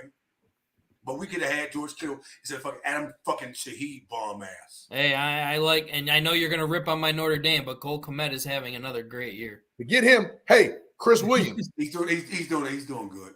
Chris Williams. I will give him that. Mark Colombo. Gabe Karimi. Do you want me to keep doing this? I mean, you're listing offensive linemen. We never do that shit. It's a bunch of them. Shit, it ain't just all like, I mean, we can go down the road. You know of all the busts that we've had. No, let me say this. Deshaun Watson and Pat Mahomes is the worst to miss. Traditionally, there's nothing worse. We don't pick that guy. I give kudos to Ryan Pace for getting Darnell Wright, who was one of those guys. He was. And I do think he's going to be. I see. No, bro. I see potential in him. He's one of those. He's got Lane Johnson potential. Listen to me. I will give you that. Wright was all right with me. But then you feel like, damn, the first chance you get to get an offensive killer, you pick Velvet Jones. Hi, I'm Velvet Jones. JB, you gonna make me cut this goddamn light off by going down this terrible ass man. All I'm saying is I gotta give them the good with the bad because when you pick Velvet Jones, you lack what? And damn it, you fucking put me on the spot on that again, God. I'm just being honest. We gotta clean this shit up. But you got to have vision. I think what bugs me the most though is he is really still trying to prove that Velvet Jones, that he can be something. But I will say this, and you said not that by making his ass inactive and he healthy. You said that you watched the Jim Miller. Scratch. You said you watched the Jim Miller thing. Like, I mean, Jim Miller did say he's like Velus has very good potential. He can be a very good player. Listen, he's very fast. He can't catch a break. And I can agree on that. I don't know. It's up here. I don't know what the fuck is going on up here. Something ain't clicking, man. That's what I think it is. I think it's a lot of he gets in his own way. I don't know if he had the right coaches talking to him, mentoring him, guiding him, or whatever. But it's like, damn, son, you can't get right. God damn it. Hold the fucking ball, son. If you not, they drafted him to try to be Deebo Samuels. If he not Deebo Samuels, which is your ceiling, at least give me Cordell Patterson as your floor. At the very least. And to that comment about Notre Dame, my team is Michigan, and Michigan beats the dog shit of Notre Dame. Well, that's why I like Michigan State just because I give this to Michigan. Yeah, Notre Dame can never. But no, I saw potential because I watched Tennessee games, obviously, and I saw what he did. Yeah, I mean, he did. He was utilized a little bit in their offense, but he was a special teams guy, and he did really well, and that's what really got him the goddamn nod to be drafted by us. But you muffin goddamn punts, and you goddamn it. Hey, he had another fumble that was called back. They said he didn't freaking have reception of it. Too. Yeah, so I'm just he like, did have another. God damn it, son! What are you doing, man?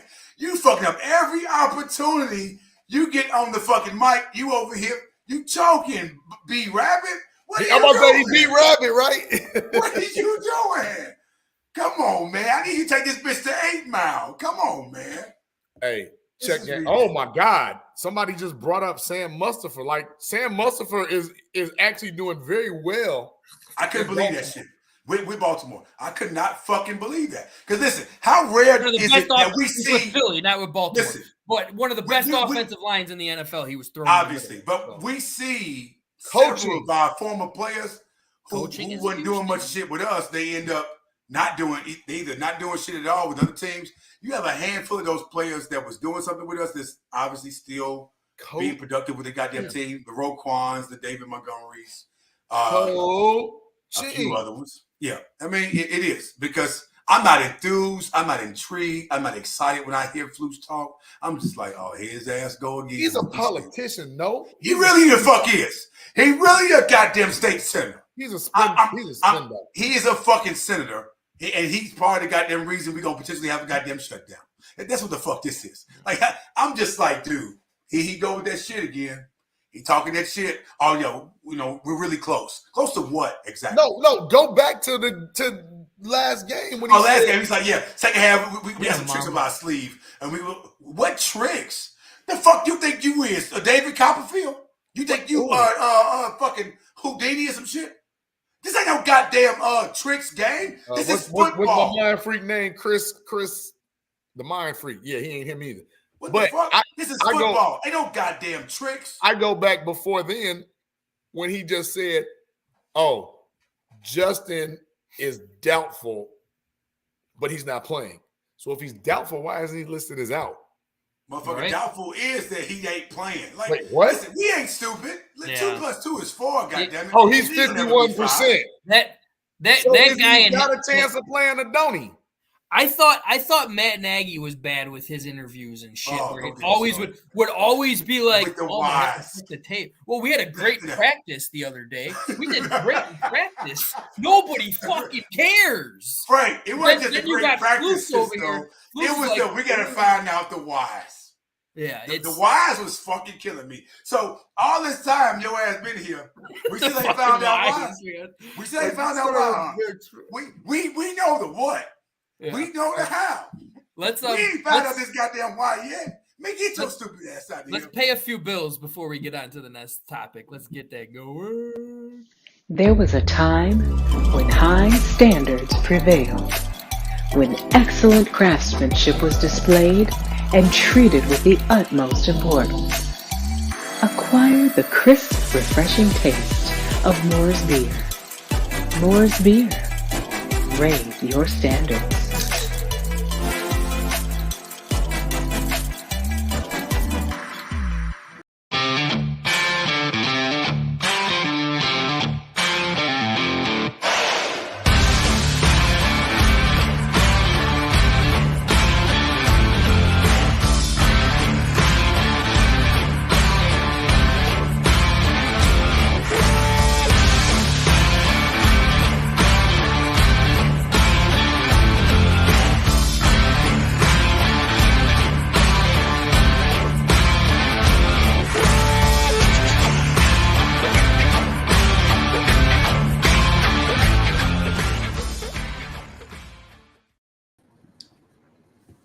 Moore's Beer. That was much quicker than I expected.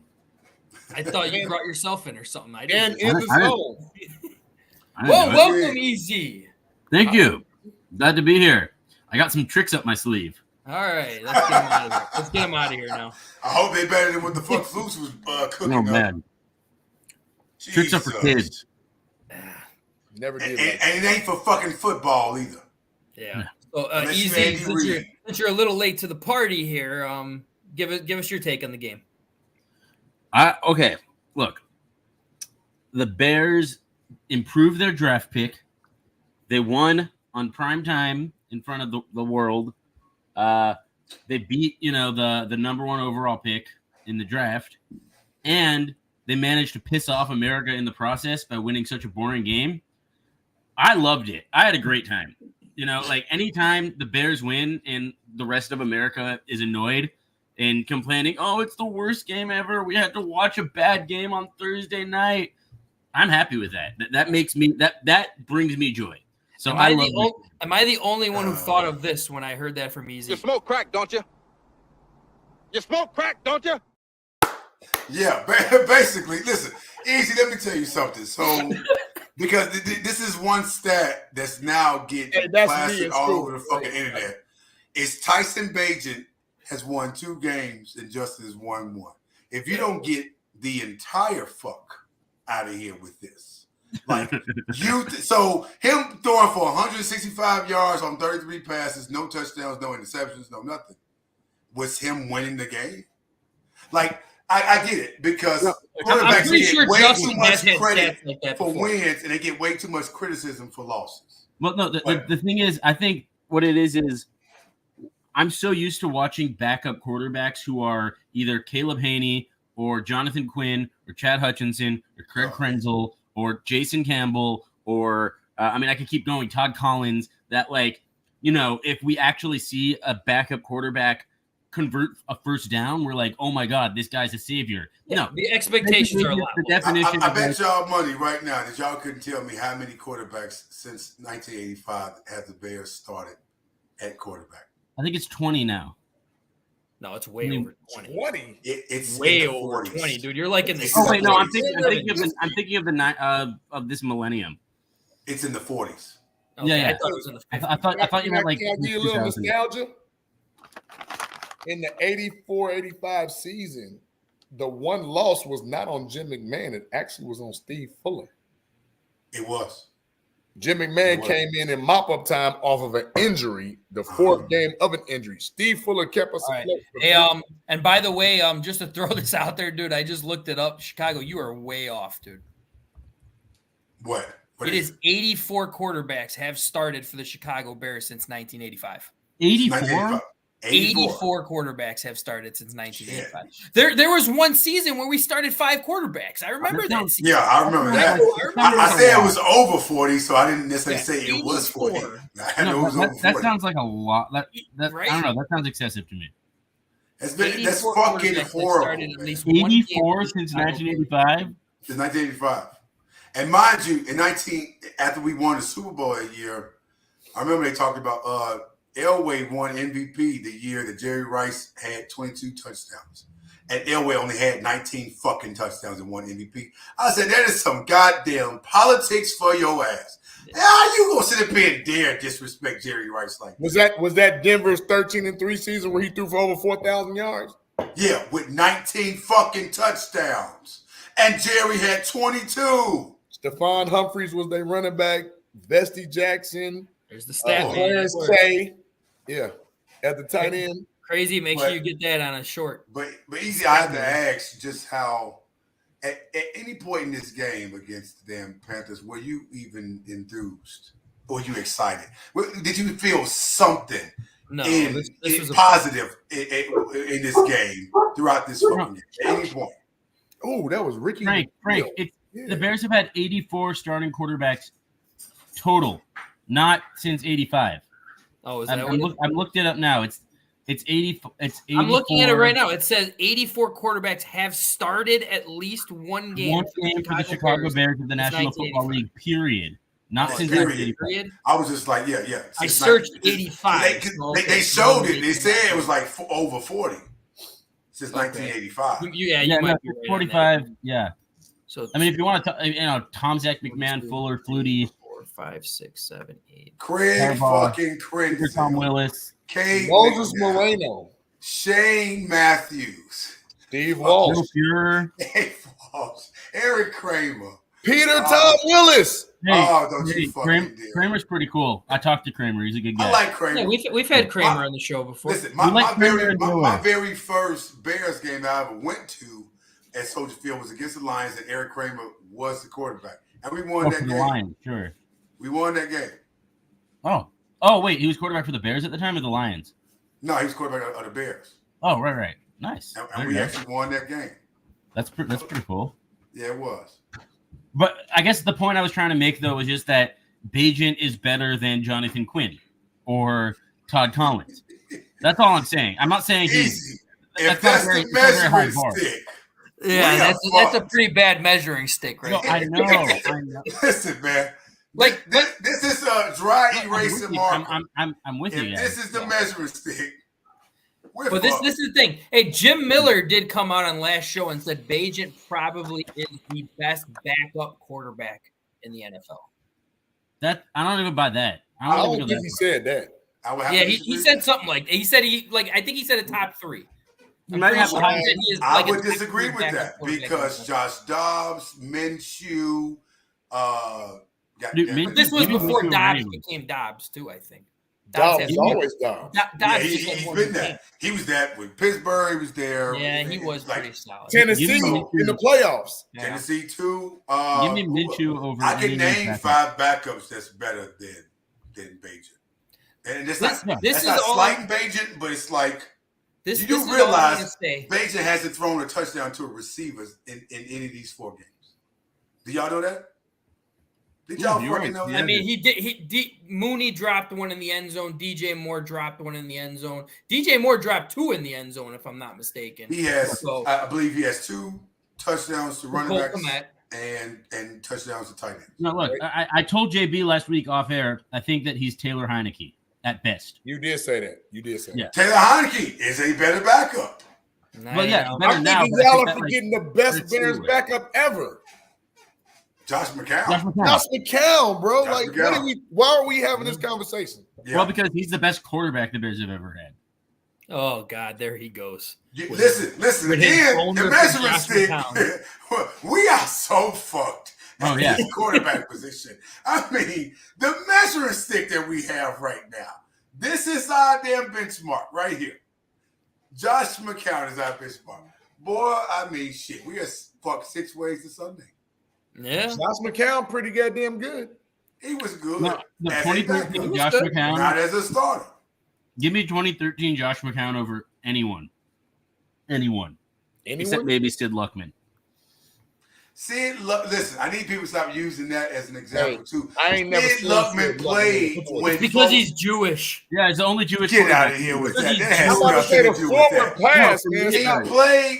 He played against fuckers who were playing in polo shirts and Docker pants. Come on, man. They got off work and played. I mean, he was in polo shirts and Docker pants too, though. Let's cut this shit. I get it, Mr. C. I'm just saying. It was a different game back then. He dominated the game and where it was Let back me pull up. Dominate is a strong word, Frank. He did. Let me pull up some numbers for you guys, which is You're cursing at me, Frank, by using words like that, and I don't appreciate the disrespect. Well, dimmables. I mean, we got to make it a dimmable conversation then. Hey, I'm finna dim all this shit. Listen up. Dimmable. It's dimmable. Because here's the thing.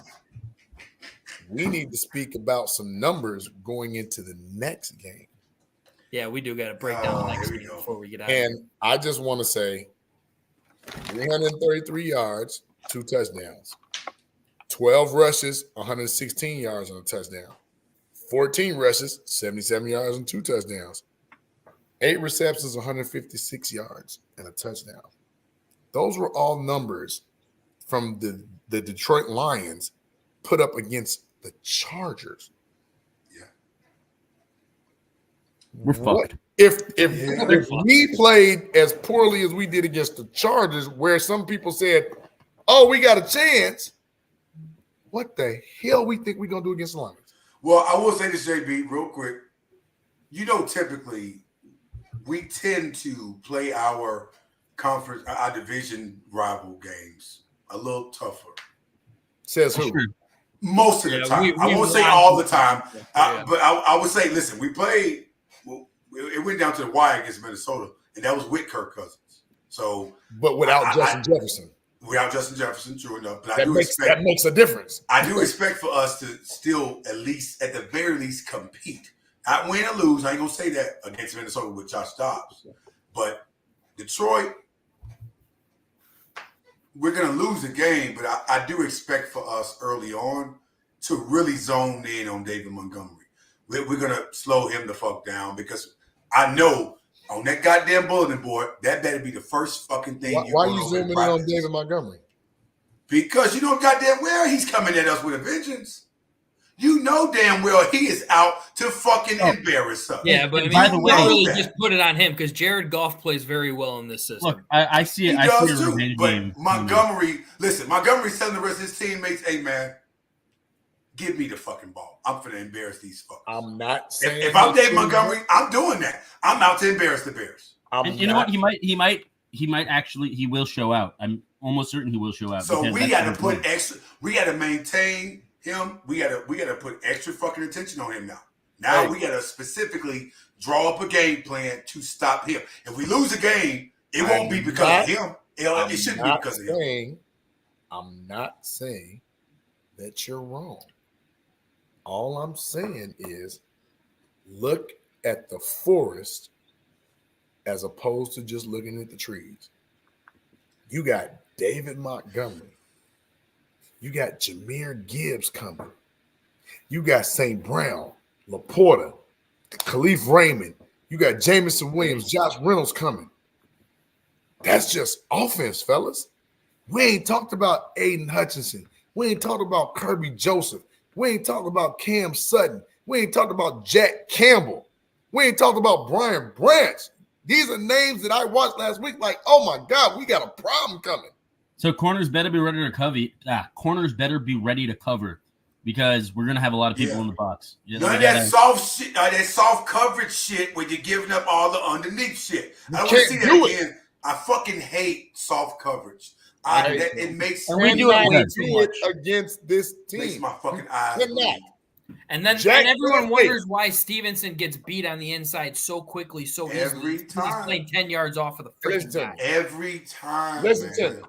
I'm worried about our running game because Jack Campbell is Jack Sanborn times 10. He's really good.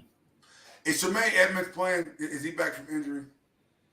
I don't know. Yeah, I don't know either. I haven't heard too much on the way of the injury report and everything. Yeah, well, it won't come out until Thursday, so possibly Friday. But my point being, I'm hoping we have Tremaine. You got three. You got three problems in this game before you even play the game. Yeah. Dan Campbell is going to make an example because that's what Dan Campbell does. Yeah, absolutely. 2, David Montgomery is finna tell all the little BS plays that Luke Getsy come up because Luke Getsy's a schmuck. 3. Oh, man. 3. How do you stop Jared Goff when you don't blitz? And he's number number 7 in the league against the blitz, 6 or 7, something crazy like that. And I believe he's like number 1 or 2 in play action passing too. He gets rid of the ball quick. He the run game. How about that? Everything we doing okay. Now listen, I'm hoping we take what the fuck Baltimore did to them because Baltimore shut their ass out the end zone. Well, Baltimore also shut them down too because I mean, Lamar Jackson controlled the game a lot with his legs again.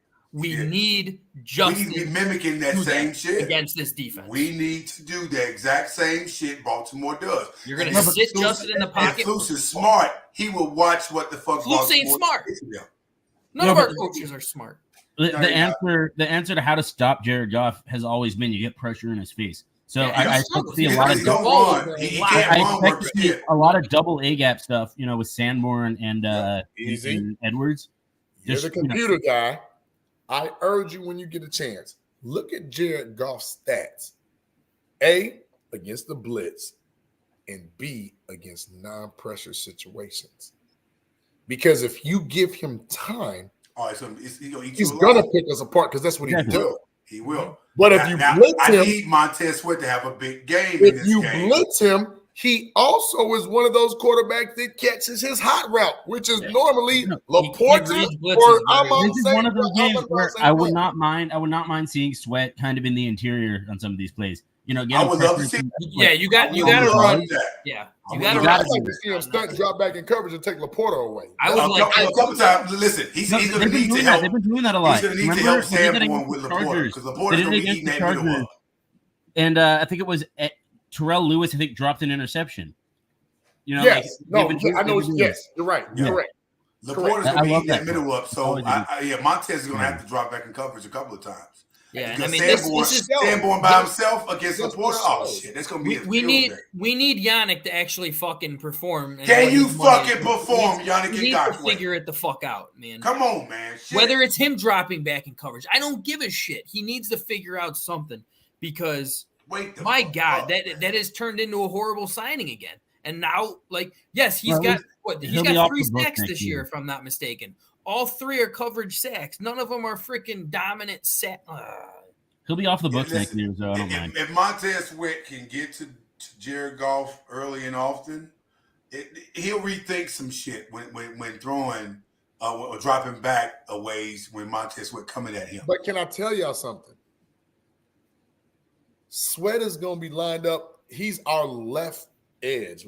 I need him to be. I need him in every position on that line at some point in time in this fucking game. I'm not disagreeing. He got to switch to the right sometime too. But listen, he's going to originally be lined up with Penei Sewell. Yeah. Then on the other side, did y'all forget Taylor Decker is a problem? He is, and that's listen. That's their left tackle. Listen, and I like my chances with he's good. Him more so than Yannick. And I agree with you, but at the same time, this so-called pressure that we want to manufacture, unless you get exotic, Matt Eberflus, with your blitz packaging and your stunts, if you go mano a mano, I'm sending for Jared Goff going to be sitting up there scratching his ass waiting to pass the ball. Yeah, but this is one thing I want them. We just watched it against the Chargers, who have a great pass rush. Yeah. And I mean, as much as I agree with catching the blitzings and everything like that, like the second half of the last game, they were doing a lot more of the showing the blitzes and then coming back. That's where Sanborn should have had that freaking pick. But I would like to see them. I would like to see them do that. They don't do that. He was kind of like, jeez. Oh, he was so surprised that ball was right in his fucking. It was a great play that should have been a great play. Yeah, that was a great. I want to see those type plays will affect Goff because when you show blitz, Goff does throw those quick routes out fast. But that's where I would like to see a Tremaine Edmonds back with that size doing something.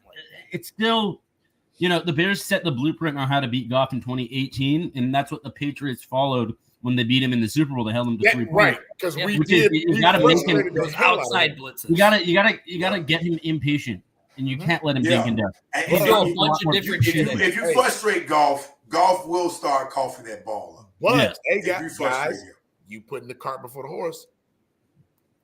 Dan Campbell, hell of an adjuster. He is. Ben Johnson, hell of an OC. Ben Johnson definitely is. Hell of an OC. I would give him that. Like, we're not just going up against the little sisters of the poor here. We're going against arguably the winners of the NFC North. Listen, JB. Listen, I've been one to criticize the shit out of the Lions. I used to call them the Lions, the LYINGS, because I always felt like they were fucking lying to themselves. These motherfuckers are telling the truth now. They telling a lot of truth now. So I can't sit up here and not. I have to see them actually make a postseason run to actually agree with that. I think they're very good. They usually that particular point, I give you that. But they usually take shit in the first round of the playoffs. Yeah. They haven't won a goddamn playoff game yet. So I mean, when keep going again, y'all talking about the forest for the trees. I ain't talking about that. But as of right now, they run away with the division. Do you all realize the Lions are 7-2? 7-2. 2 more games. The only person that can do any damage to them might be Minnesota, and we know that Minnesota is gonna get Justin Jefferson back at a certain point. That ain't gonna be enough. That won't be enough. Ain't no enough, right? No, that won't. Probably not. Well, I don't know. I'm just hoping we're not in the basement at the end of this goddamn season. I'm hoping them pack fucks are the ones that's in the goddamn basement. Wait, aren't we both 3-7? Yeah, we're both the same. We're 3-7. They 3-6. Yeah, they had a bye. Yeah, they had a bye. They lost to the Steelers. And Jordan Love sucks shit. So I'm just hoping we're not in the basement. I like to do this every so often. Can you please put up the remainder of our schedule? We are 3-7, which means we have played 10 games, everybody. We got 7 more games left. We got 7 more games left. We have matched the total of wins that we had posted last year. Oof. Well, we got Lions, Vikings, Lions, Browns, Cardinals, Falcons. Oh, and then Packers. Listen, that Cleveland game is at Cleveland. It's going to be like the one 2 years ago. Yeah, look. What the fuck? They should bench Justin just for that. Why would they do that to us, man? I feel like they're going to win the last 3 games of the year just to. No. That Cleveland game was that was the worst game I ever seen in my life. And I agree, everybody, because we've had a lot of worst games that I've ever seen in my life. Hold on, everybody. Take a breather. The worst game I ever saw was anyway. Keep going, JB. Take a breather. Everybody soak that in. I'm gonna ask you, everybody on the panel, give me a yes or no. Are we beating Detroit on week 11? No. Are we gonna stop Josh Downs week 12? I would hope so. That's Monday Night Football, and I would like to think that we have a chance, JB. That's Monday Night Football, and Justin Jefferson is playing. I ask you again. Is he playing? Yes. That's when he's slated to come back.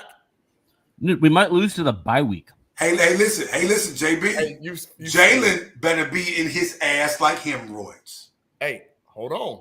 Jordan Addison been showing up as well. That's gross, Mr. Chicago. Hey, so I'm asking you. So I need him to get gross. On the panel. How about me? Are we all in agreement? Yes or no? Or is it 2-1, 3-1? Minnesota, I say that's a loss.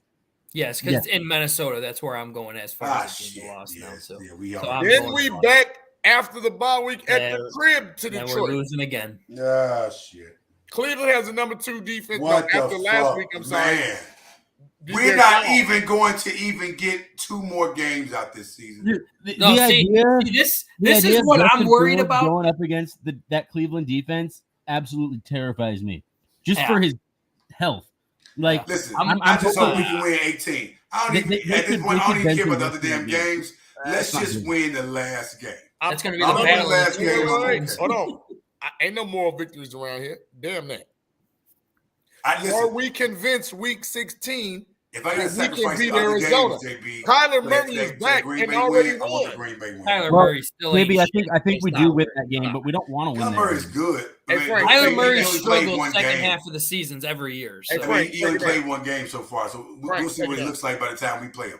But JB, if I got to sacrifice, because guess what?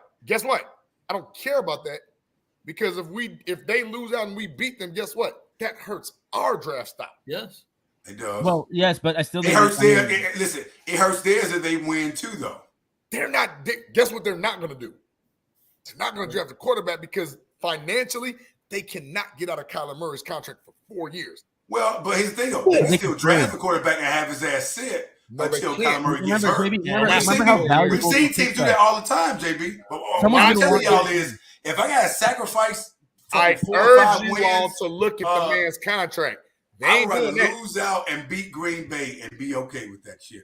Because I don't see no other win. The Atlanta game can go either way. I wish it was going to be back here again. I go back to that game. The Atlanta game, if Desmond Ritter playing, we're going to beat Atlanta. We're going to beat Atlanta. We may have a chance. I'm a fortune teller right now. Watch this. Carolina ends up with the number 1 pick, which goes to us. If we do anything other than draft Marvin Harrison and the Cardinals are 2, guess who they finna pair with Kyler Murray? Marvin Harrison Jr. They already got Paris Johnson, who's paying dividends. But think about this, JB. Like, so right now it's Carolina, the Texans, us, Arizona. It's not the Texans. New England. Texans already got like 6 wins now, dude. 5 Texans will be out of the top 10. My bad. So guys, here's the thing. We need to worry about the New York Giants. Yeah, the Giants. So yeah. Instead of the Texans, the Giants. So the Giants, they awful too.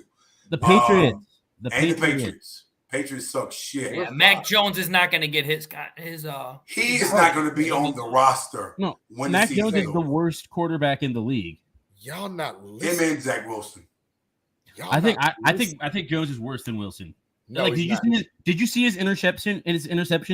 From and that's what Bailey Zappi did right after that. No, exactly. Yeah. It wasn't much better, but Zach Wilson can barely get a pass off. So no, he really Mac Jones threw the worst interception I've seen in my life. Negative. and I'm a Bears fan. Like the point being is this. Listen, Arizona that week is going to tell us whether we're drafting a quarterback or whether we're drafting a lineman or Marvin Harrison Jr. That game is going to tell us. Because listen, you heard it here first. If we don't pick him, Arizona for damn sure picking him with that second pick. No, I get that. But if they win the game, I mean, whether they win or lose, they will still be in a position to pick him. It depends because Kyler Murray wins games he ain't supposed to win all the time. He does. That's what he does. With his feet. That's what he does. He just proved I don't know about y'all. I was going crazy for that game against the Falcons last week when they had like that 3rd and long and he made this crazy scramble and they picked it up. That's what he does. That's what I'm saying. You can't look at Kyler Murray like Arizona's a guaranteed win on the schedule. No. I'm saying that I don't even think that is a guaranteed win. I at this point, I think the only win that I can see on this schedule is the Green Bay game. I was going to say Atlanta. And that's the thing, too. Green Bay is another goddamn team. And people saying, well, yeah, we don't want them to get a high draft. I don't give a fuck what Green Bay do because they ain't going to do shit with the damn pick. They won't. Yeah, no, the only thing I care about is Green Bay losing as many games as possible now. I'm with you on that, Mr. I want them to lose more games than us. And that's what the fuck they're going to do. I don't give a fuck about no draft pick when it comes to them. Whatever happens, I don't care. As long as they lose more games than us, that's all the fuck I care about. Right now, we can't say that because we both got 3 wins. Well, yeah. We might win one more game, and they might win one more game. So, and they have the advantage because they beat us. They beat us, right? Look, I don't want any of these exciting young quarterbacks to go to Green Bay, but also I don't think they're going to finish worse than the Patriots or Giants or in Arizona. Like they're all probably in the market for a Drake May or Caleb Williams. So I'm not. No, that's not true. The Giants maybe because after next year they don't have to pay Daniel Jones no more. Yeah. Yep. The Patriots will get a quarterback. The Patriots are definitely drafting a quarterback. They absolutely will. I rest my case. Now, the question is whether or not Bill Belichick steps down as the coach or the GM. I'm thinking he's going to step down as the GM because he's going to keep coaching until he passes Don Shula's record. I think Kraft has to make that decision. And I know. And that's what's been the talk lately. It's like, okay, we know Belichick is going to continue to coach until he passes Don Shula's record. He's not far, right? It's like no, he ain't that far. 310 to 300, right? He got like I want to say like another season, like maybe 2 more seasons. Season and a half. Okay. Yeah, about 2 more seasons before he break that record because he already passed George Papa Bear. I just want to say this is what I mean when I say Mac Jones might be the worst quarterback I've ever seen. Jones on the play fake.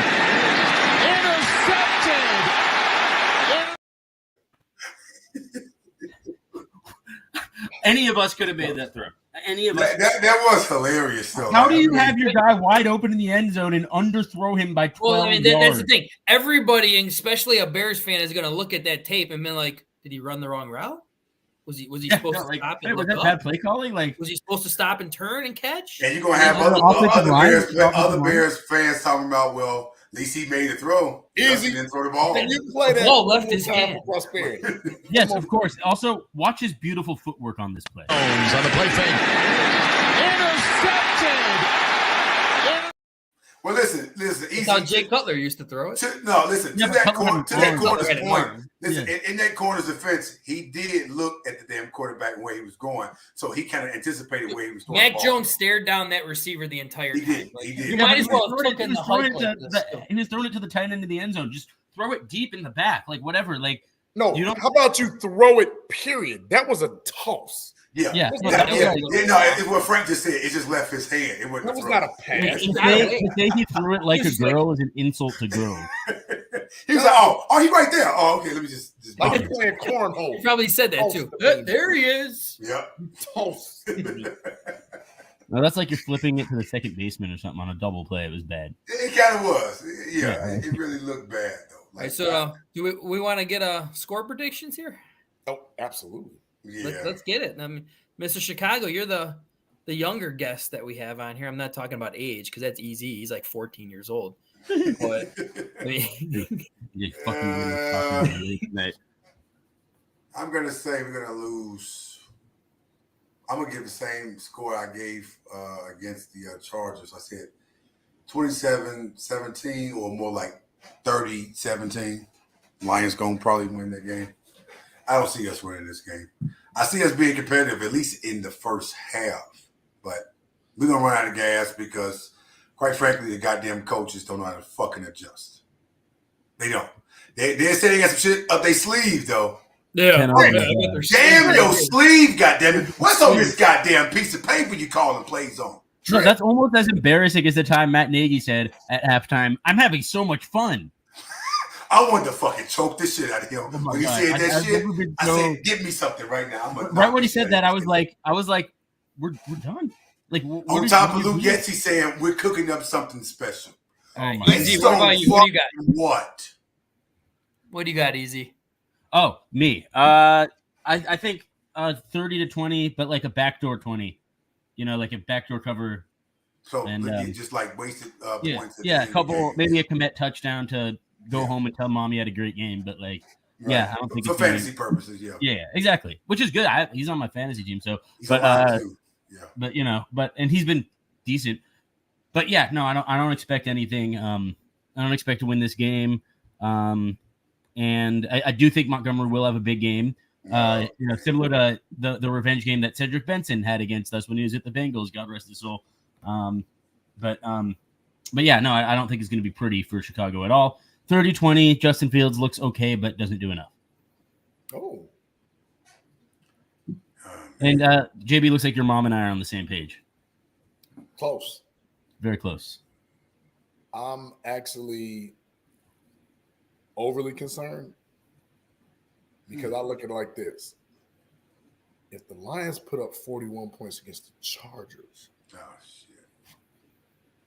the Chargers, who have a way better offense and way better defense than we do, could the floodgates be open if Dan Campbell wanted to make a statement? I think the Chargers are softer than you might think, by the way, on defense. Just letting you know. But still not as soft as you know how to. Yeah, JB, you really know how to hit below the belt. Like, I mean, these are just fucking gut punches that you're throwing out here right now, man. But I have right? Because I live in reality. Absolutely. Now I know interdivisional games always usually be skewed or whatever just from the betting standpoint. Because the teams know each other, right? So and that's what I'm mostly looking forward to. But you all realize we haven't won a fucking division game in almost 3 years. Correct. Wait. Can I give you another little piece of tidbit information? Yes. Nobody has seen the Lions in the division because they've only played one division game. And it was against the Packers who they beat. So they really don't know what they're going up against because nobody has played them this year from the division. And in two out of the next 3 weeks. Shout out Matt Evans. Matt Evans comes out with the Bears winning. They play us twice. Matt Evans, you're a beautiful guy. I appreciate it. 3 weeks. Shit. We won't have enough time to game plan. Shit. I don't know, man. What do y'all want from me? I'm going to go conservative because it's just my nature. I definitely got 34-17 Lions. Oof. No, I mean, look, same line of thinking, but I do want to say, JB, like the Chargers defense, don't fall into the trap of thinking that they're actually good because they beat us and because it had nothing to do with us. It's just name recognition. Yeah, no, exactly. The talent they have. The problem with the Chargers, the players they have a talented spots. We call that a do-off, right?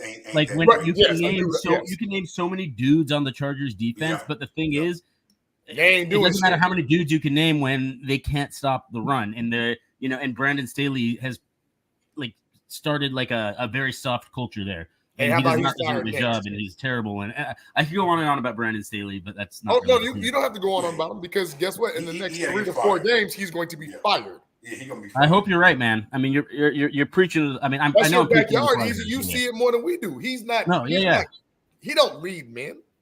No, not at all. No, he's probably a good coordinator, probably a good guy, but not NFL head coach material. Yeah. Mid. He's mid. I have a question to ask y'all really quick, though. Has it ever been a time in NFL history where a coach was demoted to another position on the staff? Say, for instance, if a head coach was ever demoted. Yeah, I don't think you can. You'd have to fire him and then rehire him back. Contract, you can't do that.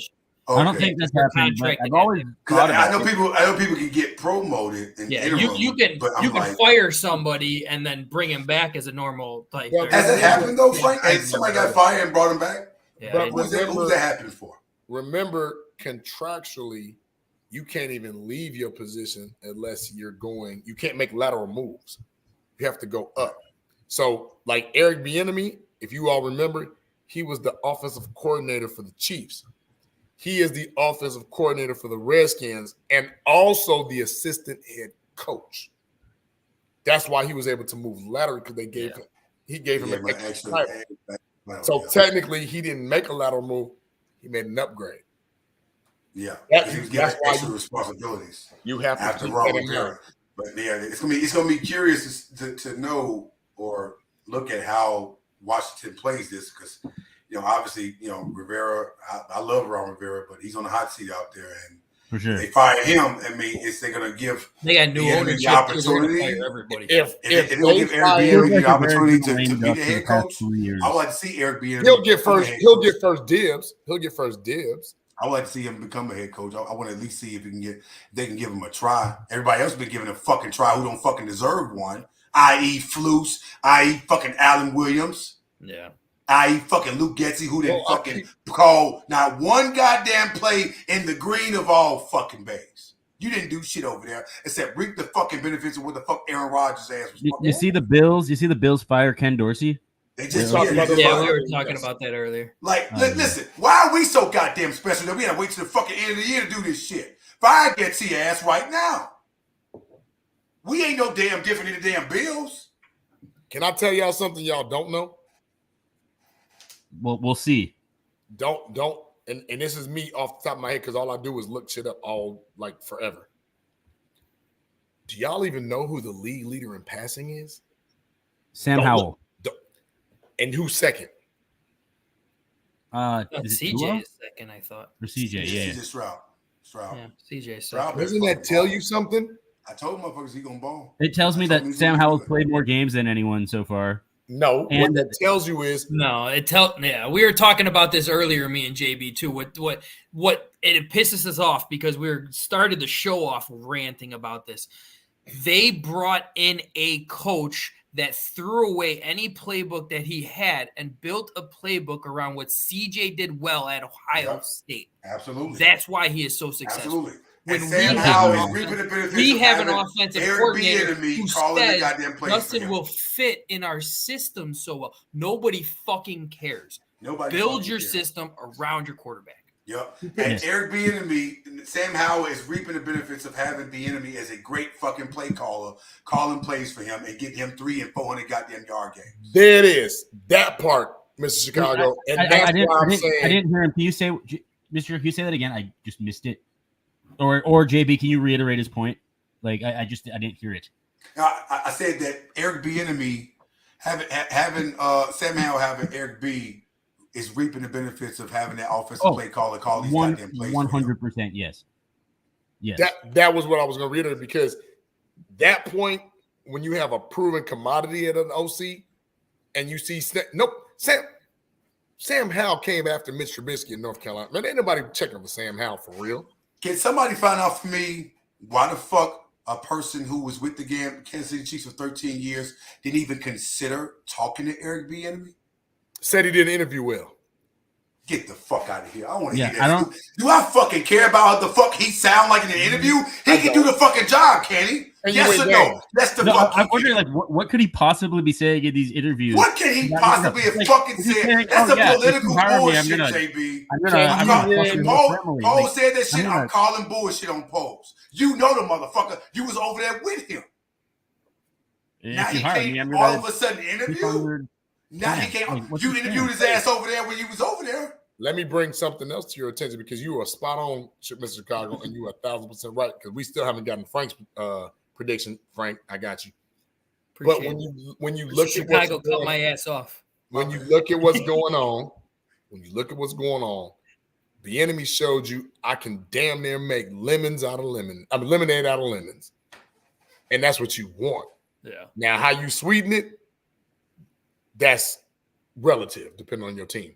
Shit, he made scotch out of iced tea. But what you cannot do is sit up here and tell me that the top two people in the NFL, quarterbacking wise, as far as yardage, because that's the thing the Bears never get. You never get yards.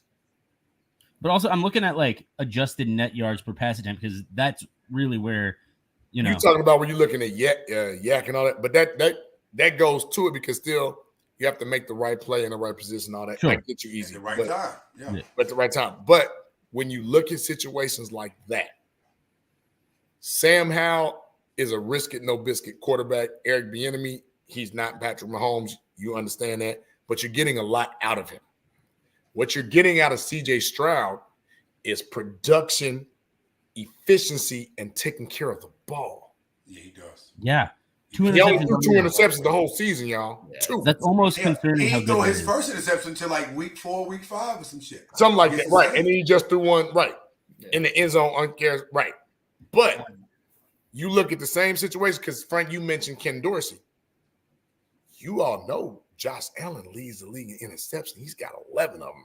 Yeah. And another 4 to 5 fumbles. He leads the league in turnovers, period, since he's been drafted. Yeah. I mean, Again. He's got a lot of fumbles, too. He got like 98 turnovers. Again. I was like, God damn, their biggest boy. problem, the Bills keep asking Josh Allen to be their entire offense.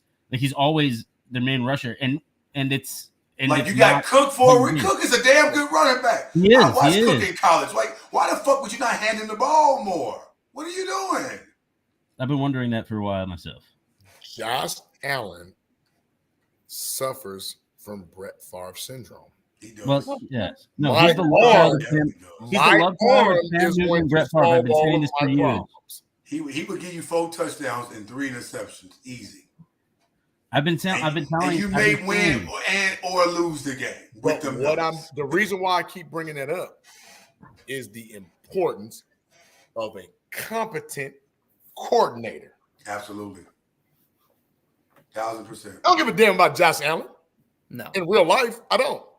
Hell, you can say Madden curse. Hell, he's my quarterback on one of my 4 fantasy leagues. I don't give a damn about Josh He Allen. one of mine too. I like Josh Allen. He still put up points. I got Diggs, though. He still gives me my points. No, he didn't last week. He had 177 yards. Sunday, he had 177 yards, 2 touchdowns, 1 turnover, 2 picks. pick. Yep. My grandparents are the biggest Wyoming football fans you'll ever meet, so I'm a big Josh Allen guy. All right, let me get my score. Let me get my score. Go ahead, Frank. I'm actually picking Justin to have 100+ yards rushing because I don't think he's going to give a fuck what's going on. He is going to do whatever that he has to do to keep us in this game. But I'm still going to have a 31-27 Lions. That's a close game. Yeah, Justin's going to keep him in the game, I feel like. And where I'm saying, like, I'm seeing him at least 150 yards rushing in this game. Wow. Is Justin playing? I believe he is. I don't see why he. JB, they said he looked good. Yeah, he was passing before last game, so I would. I don't know what would I want him to play with against this defense first game back, man? That's a. Hey man, wow. Listen, if I'm Justin, I'm playing and I'm doing whatever the fuck I want in this game. And let me I'm tell not you listening something. to anybody. You talking about he looked good in certain systems. I remember them talking about how good Mike Glennon looked. Stop. No one ever fucking said that. It's like there's nothing no wrong. one ever, JB, don't you fucking dare lie like He did that. have one good year. No one ever said Mike Glennon. He did have one good year. That's all they was talking about at Hallis Hall, how good Mike Glennon looked. Yeah. They're fucking idiots. And John Fox was doing this. Goddamn where. John Fox was John. I will say this: out of all these recent coaches, I feel the worst for John Fox because he was giving a rough deal. He got dealt a bad hand. I've never seen. Have you ever seen a head coach be a lame duck for 3 years in the way that John Fox was? No, but have you ever seen a head coach get fucking basically slighted by the GM going after somebody that he ain't fucking telling me to go after? How the fuck? This is my job. I'm supposed to be looking for the motherfucker who we need to go get. And you gonna sit there and tell me you gonna pick him? And you picked the wrong motherfucker too? Twice. And then you don't tell me about it until the day of? Twice. Man, hell no. Twice. Man. We're getting 2 hours and 30 minutes into this, so let's start like wrapping it up right now. But I wanted to actually do a quick little Hawk talk before we wrapped it up as well, because Connor Bedard got 9 goals in 13 games. Connor Bedard has 9 goals in 13 games. He's crazy. He has 6 goals in the last 6 games, and I made like a little thing here, a breakdown of just one of his goals, his most recent ones too. Like, and I just wanted to show, like, this is fucking insane. Let's see where there it is. Line on the ice. Final minute of the first. Last minute of play in the first period. Bedard takes the puck, scores! What a goal by Connor Bedard! Whoa. How did he do that? Where's Holy jumping when you need him? What a steal. Far down. Unbelievable by Connor Bedard. Not even looking. He makes the goaltender, Bobrovsky, think that he's going to pass it and just puts it in. Beauty by Connor Bedard in the final minute of this period. That's 6 goals in 6 straight games for the rookie. Love the celebration at the Panthers. Like, badass, man. Like this is the thing. Just to like break down that goal too. He did not look at the net when he shot that fucking puck. That is fucking incredible. He did what you want. He did what you want fucking quarterbacks to do. He looked at the guy they thought he was gonna pass it to. While he was looking, he ripped the top shelf over. That was some Mahomes shit, man. No, that's like. I mean, I don't think I've ever seen even Kane or Taves do quite that. I've never seen. Kane's had some goals on that sideline area, which were beautiful shots, but he was looking. Look, no, Kane made some of the most like unbelievable plays I've seen. He hasn't done that. I've never seen that. That is damn good, but I've never seen that before. Like, and by the way, Frank, Michael Jordan attitude he had with it, he was just.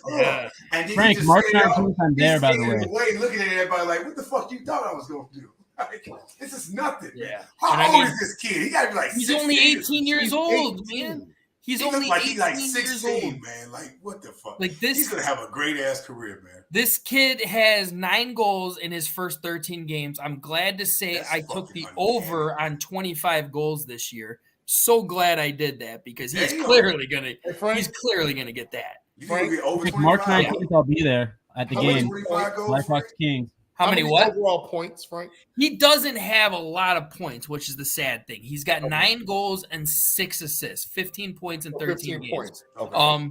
But I mean, it's because he's the only one who's really scoring goals right now. But I'm saying a little over a point a game is good, right? As a rookie, that's a point a game as a rookie is still great. Hell yeah, that's great. About that. And I mean, his future is bright. And I think the best thing about after that goal, I think like a minute later, he scored another goal to actually tie it up again at 3-3. And then one of the guys took a hard hit against him and he went head first into the boards. Oh, shit. And one of our veterans that we brought in didn't even care. The other guy wasn't willing to fight. He just straight up like clotheslined him, took him to the ground and starting to beat the hell out of him. He got a 4-minute penalty for it, but it didn't matter. Because people are going to be doing that to Connor Bedard, and you're going to need to get those people in there to protect him. Absolutely, especially when he's skating away, looking at motherfuckers like, the fuck you thought was going to happen? I do this shit. This is nothing. Like his confidence, I fucking love that shit. Frank. I've never seen that before. That is Frank. Can you say like his lack of assists? Doesn't that I don't know hockey super well, but doesn't that mean most likely the Blackhawks are going to need to pair him with some pretty good scorers? Like they're going to need to bring in. It's not really when I don't think the lack of assists is going to be consistent. He's going to get those assists. A lot of his great passes that he's making. The goal people aren't scoring, but I mean one of the guys that we brought points that he scored himself though. He won't. Yeah. One of the guys that we brought in has been pretty consistently hurt to start off the year. Who was supposed to be paired up with him, and the biggest thing is where he's going to get a lot of his points is on the power play, and our power play hasn't really. Don't we have Corey Perry now? Isn't he the Ducks? Corey Perry's doing very well, right? 37-year-old veteran doing very well, and I honestly like them to resign. I remember he gave us fits in that one series against the Ducks. Yeah. He's hated in Chicago. Hey, yeah. I read something where he advocated for Patrick Kane to come back. He did. And Patrick Kane did not deny that he won't yet. But, I mean, the key thing here is Patrick Kane won't be back this year. I mean, he's not going to come here this year. He's hurt? Well, no, he's going to play this year. I'm just saying he's not going to come back. Is he still with the Rangers? No, he's a free agent. He's a free agent right now. And he's only given a list of 3 teams, I think, and that he's willing to sign for. And that's the Toronto Maple Leafs, the New York Rangers, and the Dallas Stars are, I think, the only 3 teams. Well, clearly the Rangers would have re-signed them by now unless they're looking wait until the playoff push. Well, no, it's more that Rangers are probably 3rd on his list. I think for some odd reason he wants to go to Dallas, and I really don't know why. I'm pretty sure he wants to go somewhere where he has to. He wants to contend. He wants to contend. I mean, I could see him coming back here next year, the year after that, or something. Yeah, at his age, I can see that. Dallas North Stars when I was little. Now they're just the Dallas Stars. Right? But 34 is 34 very old in hockey years. Wait, what? I would think so. 34 old for hockey? Because I remember Hossa played till he was like 50. Usually once you hit 31 and everything like that is when you really start hitting the older age in hockey. No, Hossa was cold for us. He was Hossa. If it wasn't for Hossa, I mean, Hossa was the reason why we freaking lost all those after we won our 3 cups. When Hossa went down, we were done. Hossa can't be replaced. Hossa to me, other than maybe like a Mario Lemieux or something like that, would be on that list. But probably one of the greatest 2-way hockey players I've ever seen. Well, honestly, my favorite player from the Blackhawks runs was easily, without a doubt, Duncan Keith. I love his defense. It was really fun. Anyway. All right, so let's get to some shout-outs here and everything, because we know we usually got the long violin shout-out, so I don't want to keep everyone here too long. So, Mr. Chicago, you want to start us off with the shout-out? Yeah, man. Starting off, I would say, are we doing specific players or specific people? Wherever you want. Whatever your personal shout-out. Yeah, your personal shout-outs you can do. Okay. Well, shit, I mean, starting off, man, just shout out to Chicago Clubhouse Podcast for doing such an amazing job at, interviewing former players. Some of these players I remember growing up watching and obviously seeing and being big fans of. I recently saw a picture of Mike Singletary sitting at the table at one of the tailgates. I would fucking love for us to have him on the show. I am such a huge fan of his. I have so many questions to ask him. My main question is to ask him about that Monday Night Football game against the Dolphins. Because I know goddamn well, I remember the Miami Herald wrote even an article talking about how South Beach won that fucking game for them. We had players who had never been to Miami before ever in their life. They're down there coked up, drunk, high, kicking it, partying the night before the fucking game. And they were just running on fuels that game on that Monday night. And Dan Marino fucking picked us apart in that game. But they wasn't operating 100%. Dan Marino was just happy that he left that game alive, so, and he won. But Don Shula's record was in jeopardy, so we knew some shit was going to be cooked up, man. So if we can get Michael Singletary. Passes bouncing off guys' heads and stuff, I remember. Yeah, because I remember Singletary talked about that. He said when they got in the locker room, Buddy Ryan looked at all of them, and he looked back at them. He said, shit. He said, he looked. He was like, yeah, we fucked this game up. Yeah. He's like, Buddy ain't have to say a goddamn thing. So I have so much to ask him.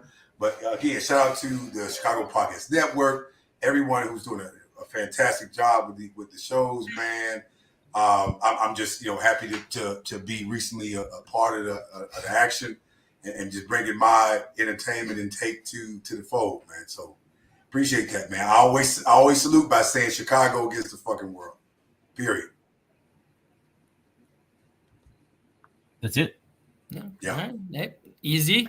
Hit it up. Shout out to all you guys. Always enjoy shooting the shit with y'all. Shout out to the Arizona Cardinals for winning against the Falcons and improving our draft stock. That was huge. Thank you, Arizona. Shout out to the Pittsburgh Steelers for beating the Packers, which is just always good to see the Packers lose. Makes me happy. Shout out to new Chicago Cubs manager. What now? Red zone interception for Jordan Love. Yeah, you know it. Another one. Yeah, Jordan Love loves throwing interceptions to lose games. It's pretty fun to see. Shout out to everyone in the chat. Always great to have y'all chime in. And I'm sure my dad probably clicked the link and tuned in at one point. And probably my mom's probably sleeping. But yeah. Then shout out to I had a really good. Oh yeah, Craig Counsell, new Chicago Cubs manager. Very exciting times. Exciting to be a Chicago baseball fan, at least for the Northsiders, and hopefully the Southsiders pick up the slack a little bit because I miss having two good teams in Chicago for baseball. But yeah, let me also real quick. I just thought about this. So in my other Bears group chat, shout out to my guys we call ourselves the Bears Mafia. So we oftentimes talk a lot of times in these damn chats and have a lot of these conversations. So definitely be interesting to have one or two of those guys from our chat to talk about it, because we have a lot of very realistic fans out there that we talk to on a day-to-day basis about this fucking team and being, again, very realistic Bears fans, because looking at this roster, we know goddamn well we weren't going to be that good. And we've been very consistent with saying that each and every fucking week we watch this team play. So shout out to Bears Mafia, man, for all of our fucking commentating and our takes. We argue, joke, fight, the whole nine. So, yeah. I respect it. I always respect it. Yeah, shout out Bears Mafia. Shout out, Crazy Ace, especially always tuning in and being willing to say a bunch of stuff. He's always doing work in the chat, so I always appreciate that. Shout out to game. We don't win a lot. Just straight up. Winning is very much so in short supply around here. So yeah, and on the one, I felt like they went a little too hard celebrating beating such a bad Panthers team. But at the same time, they almost lost that game. Kids could be happy, I don't mind to an extent. I don't love Eberflus allowing that kind of thing. That should be a win that you circle, like 3 weeks before, because you're going to win it. That being said, win's a win, and I celebrated. I was happy. And hopefully we could build off that. Hopefully they want to chase that feeling, the sweet taste of victory again. I want them to get addicted to it. I can't really say I was happy. I was more satisfied. I wasn't happy. I wasn't satisfied. We barely won. Listen, we almost lost the game. That's what made it worse, because this could have easily been a loss, because we let them convert on fourth down 4 fucking times. No. And, what are we doing here? We got bailed out by a missed Eddie Pinheiro field goal.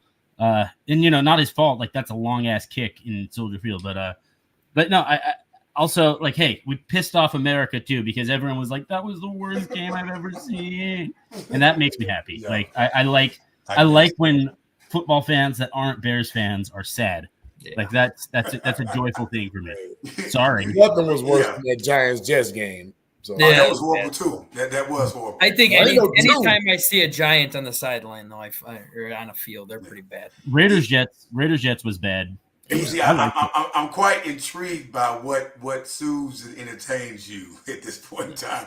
If seeing America distraught about how bad we played Thursday entertains you, that you seeing football fans, specifically seeing football fans get upset about, like, oh, my favorite band's not doing the Super Bowl halftime show, or like, oh, that game was so boring, I didn't like that game, there wasn't enough offense, like that. You're talking about the casual fan.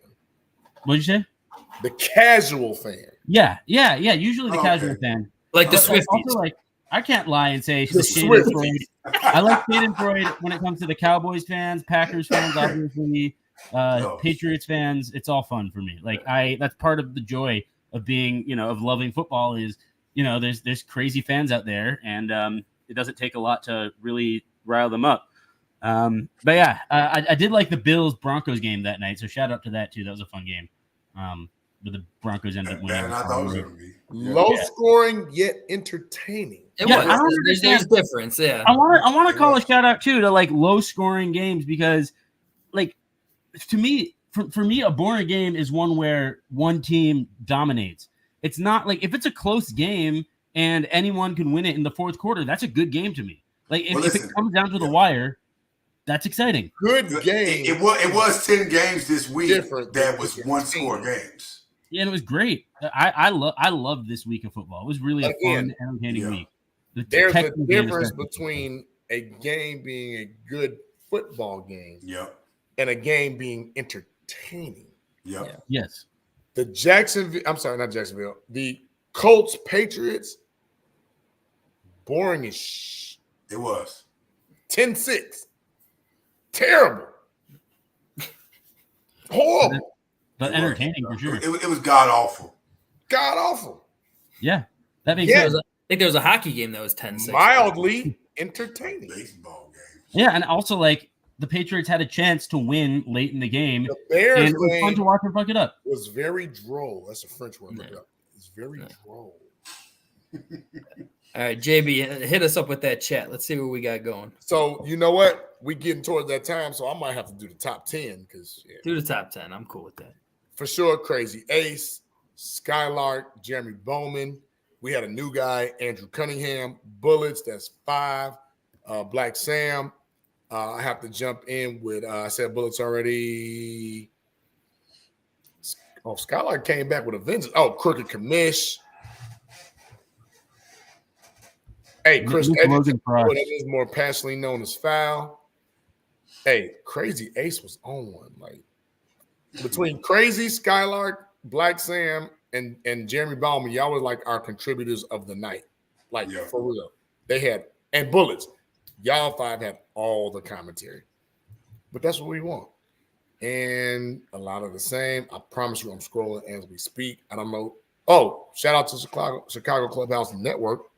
It's clearly somebody behind the scenes. One of our producers was commenting. New guy, Woody Frank Ganjimi, 922. Our luck, we will keep Flus because our D got much better.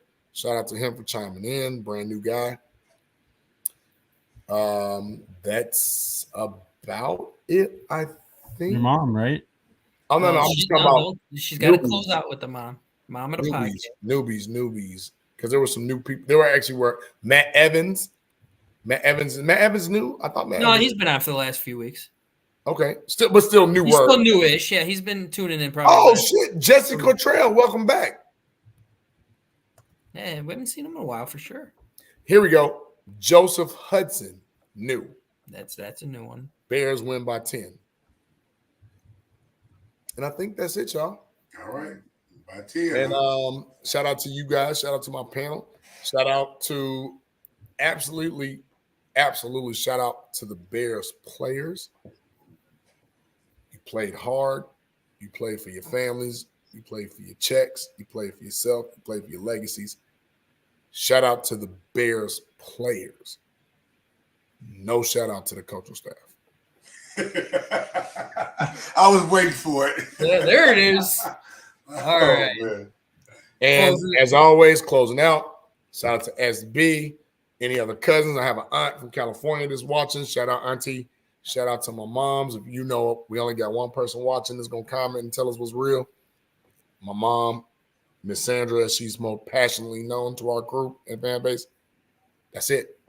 I'm gonna make sure I dial back some of the curses, man. Now that I know your mom. No, as long as it's not JB. As long as it's not JB. But sometimes when JB and Foul go at it, it curses. Oh no, she'll be like, "Wow, JB," and that's my cue to like. Yeah.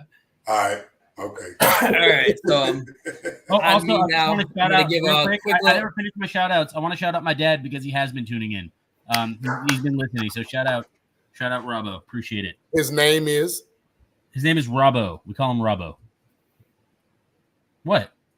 Do better, Easy. But that's his name. That's his nickname. What is the brother's name? He really is Rob, but no one calls him Rob. They call him Shout Rob. out to Elite. Shout out to Easy's dad, brother Rob. I mean, you call him. Look, if you want to call him not Robbo, you call him Robbie, like Robbie Gold. All right, we'll call him good as gold. That's what his name. Like I don't know. So we'll make my shout out quick. It's a shout out for you guys, man. Thanks for coming on, Mr. Chicago. Easy, JB, always happy. T Nick, who probably isn't the happiest camper in the world because he comes from California down to fucking Chicago, and that's always some depressing shit right there. Hopefully, he showered and washed that sand out of his ass that he was always talking about. Wait, are you supposed to say pause? Yeah, pause. Get the pause going up. I mean, you gotta throw the pause out there. Definitely gotta throw the pause, but we're too old for the pause shit. So shout out to everyone who wasn't. JB, you're gonna be happy about this one too. Shout out to everyone else who who was watching but wasn't able to comment because we always call them the lurkers, or as me and JB call them, L for love. Good times. We love you. L for love. That's L for love. Gotta love that stuff. So let's close it out with a little. This has been a Chicago Clubhouse Network production.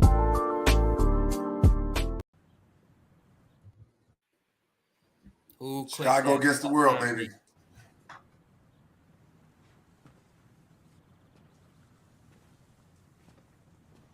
You're still here. It's over. Go home.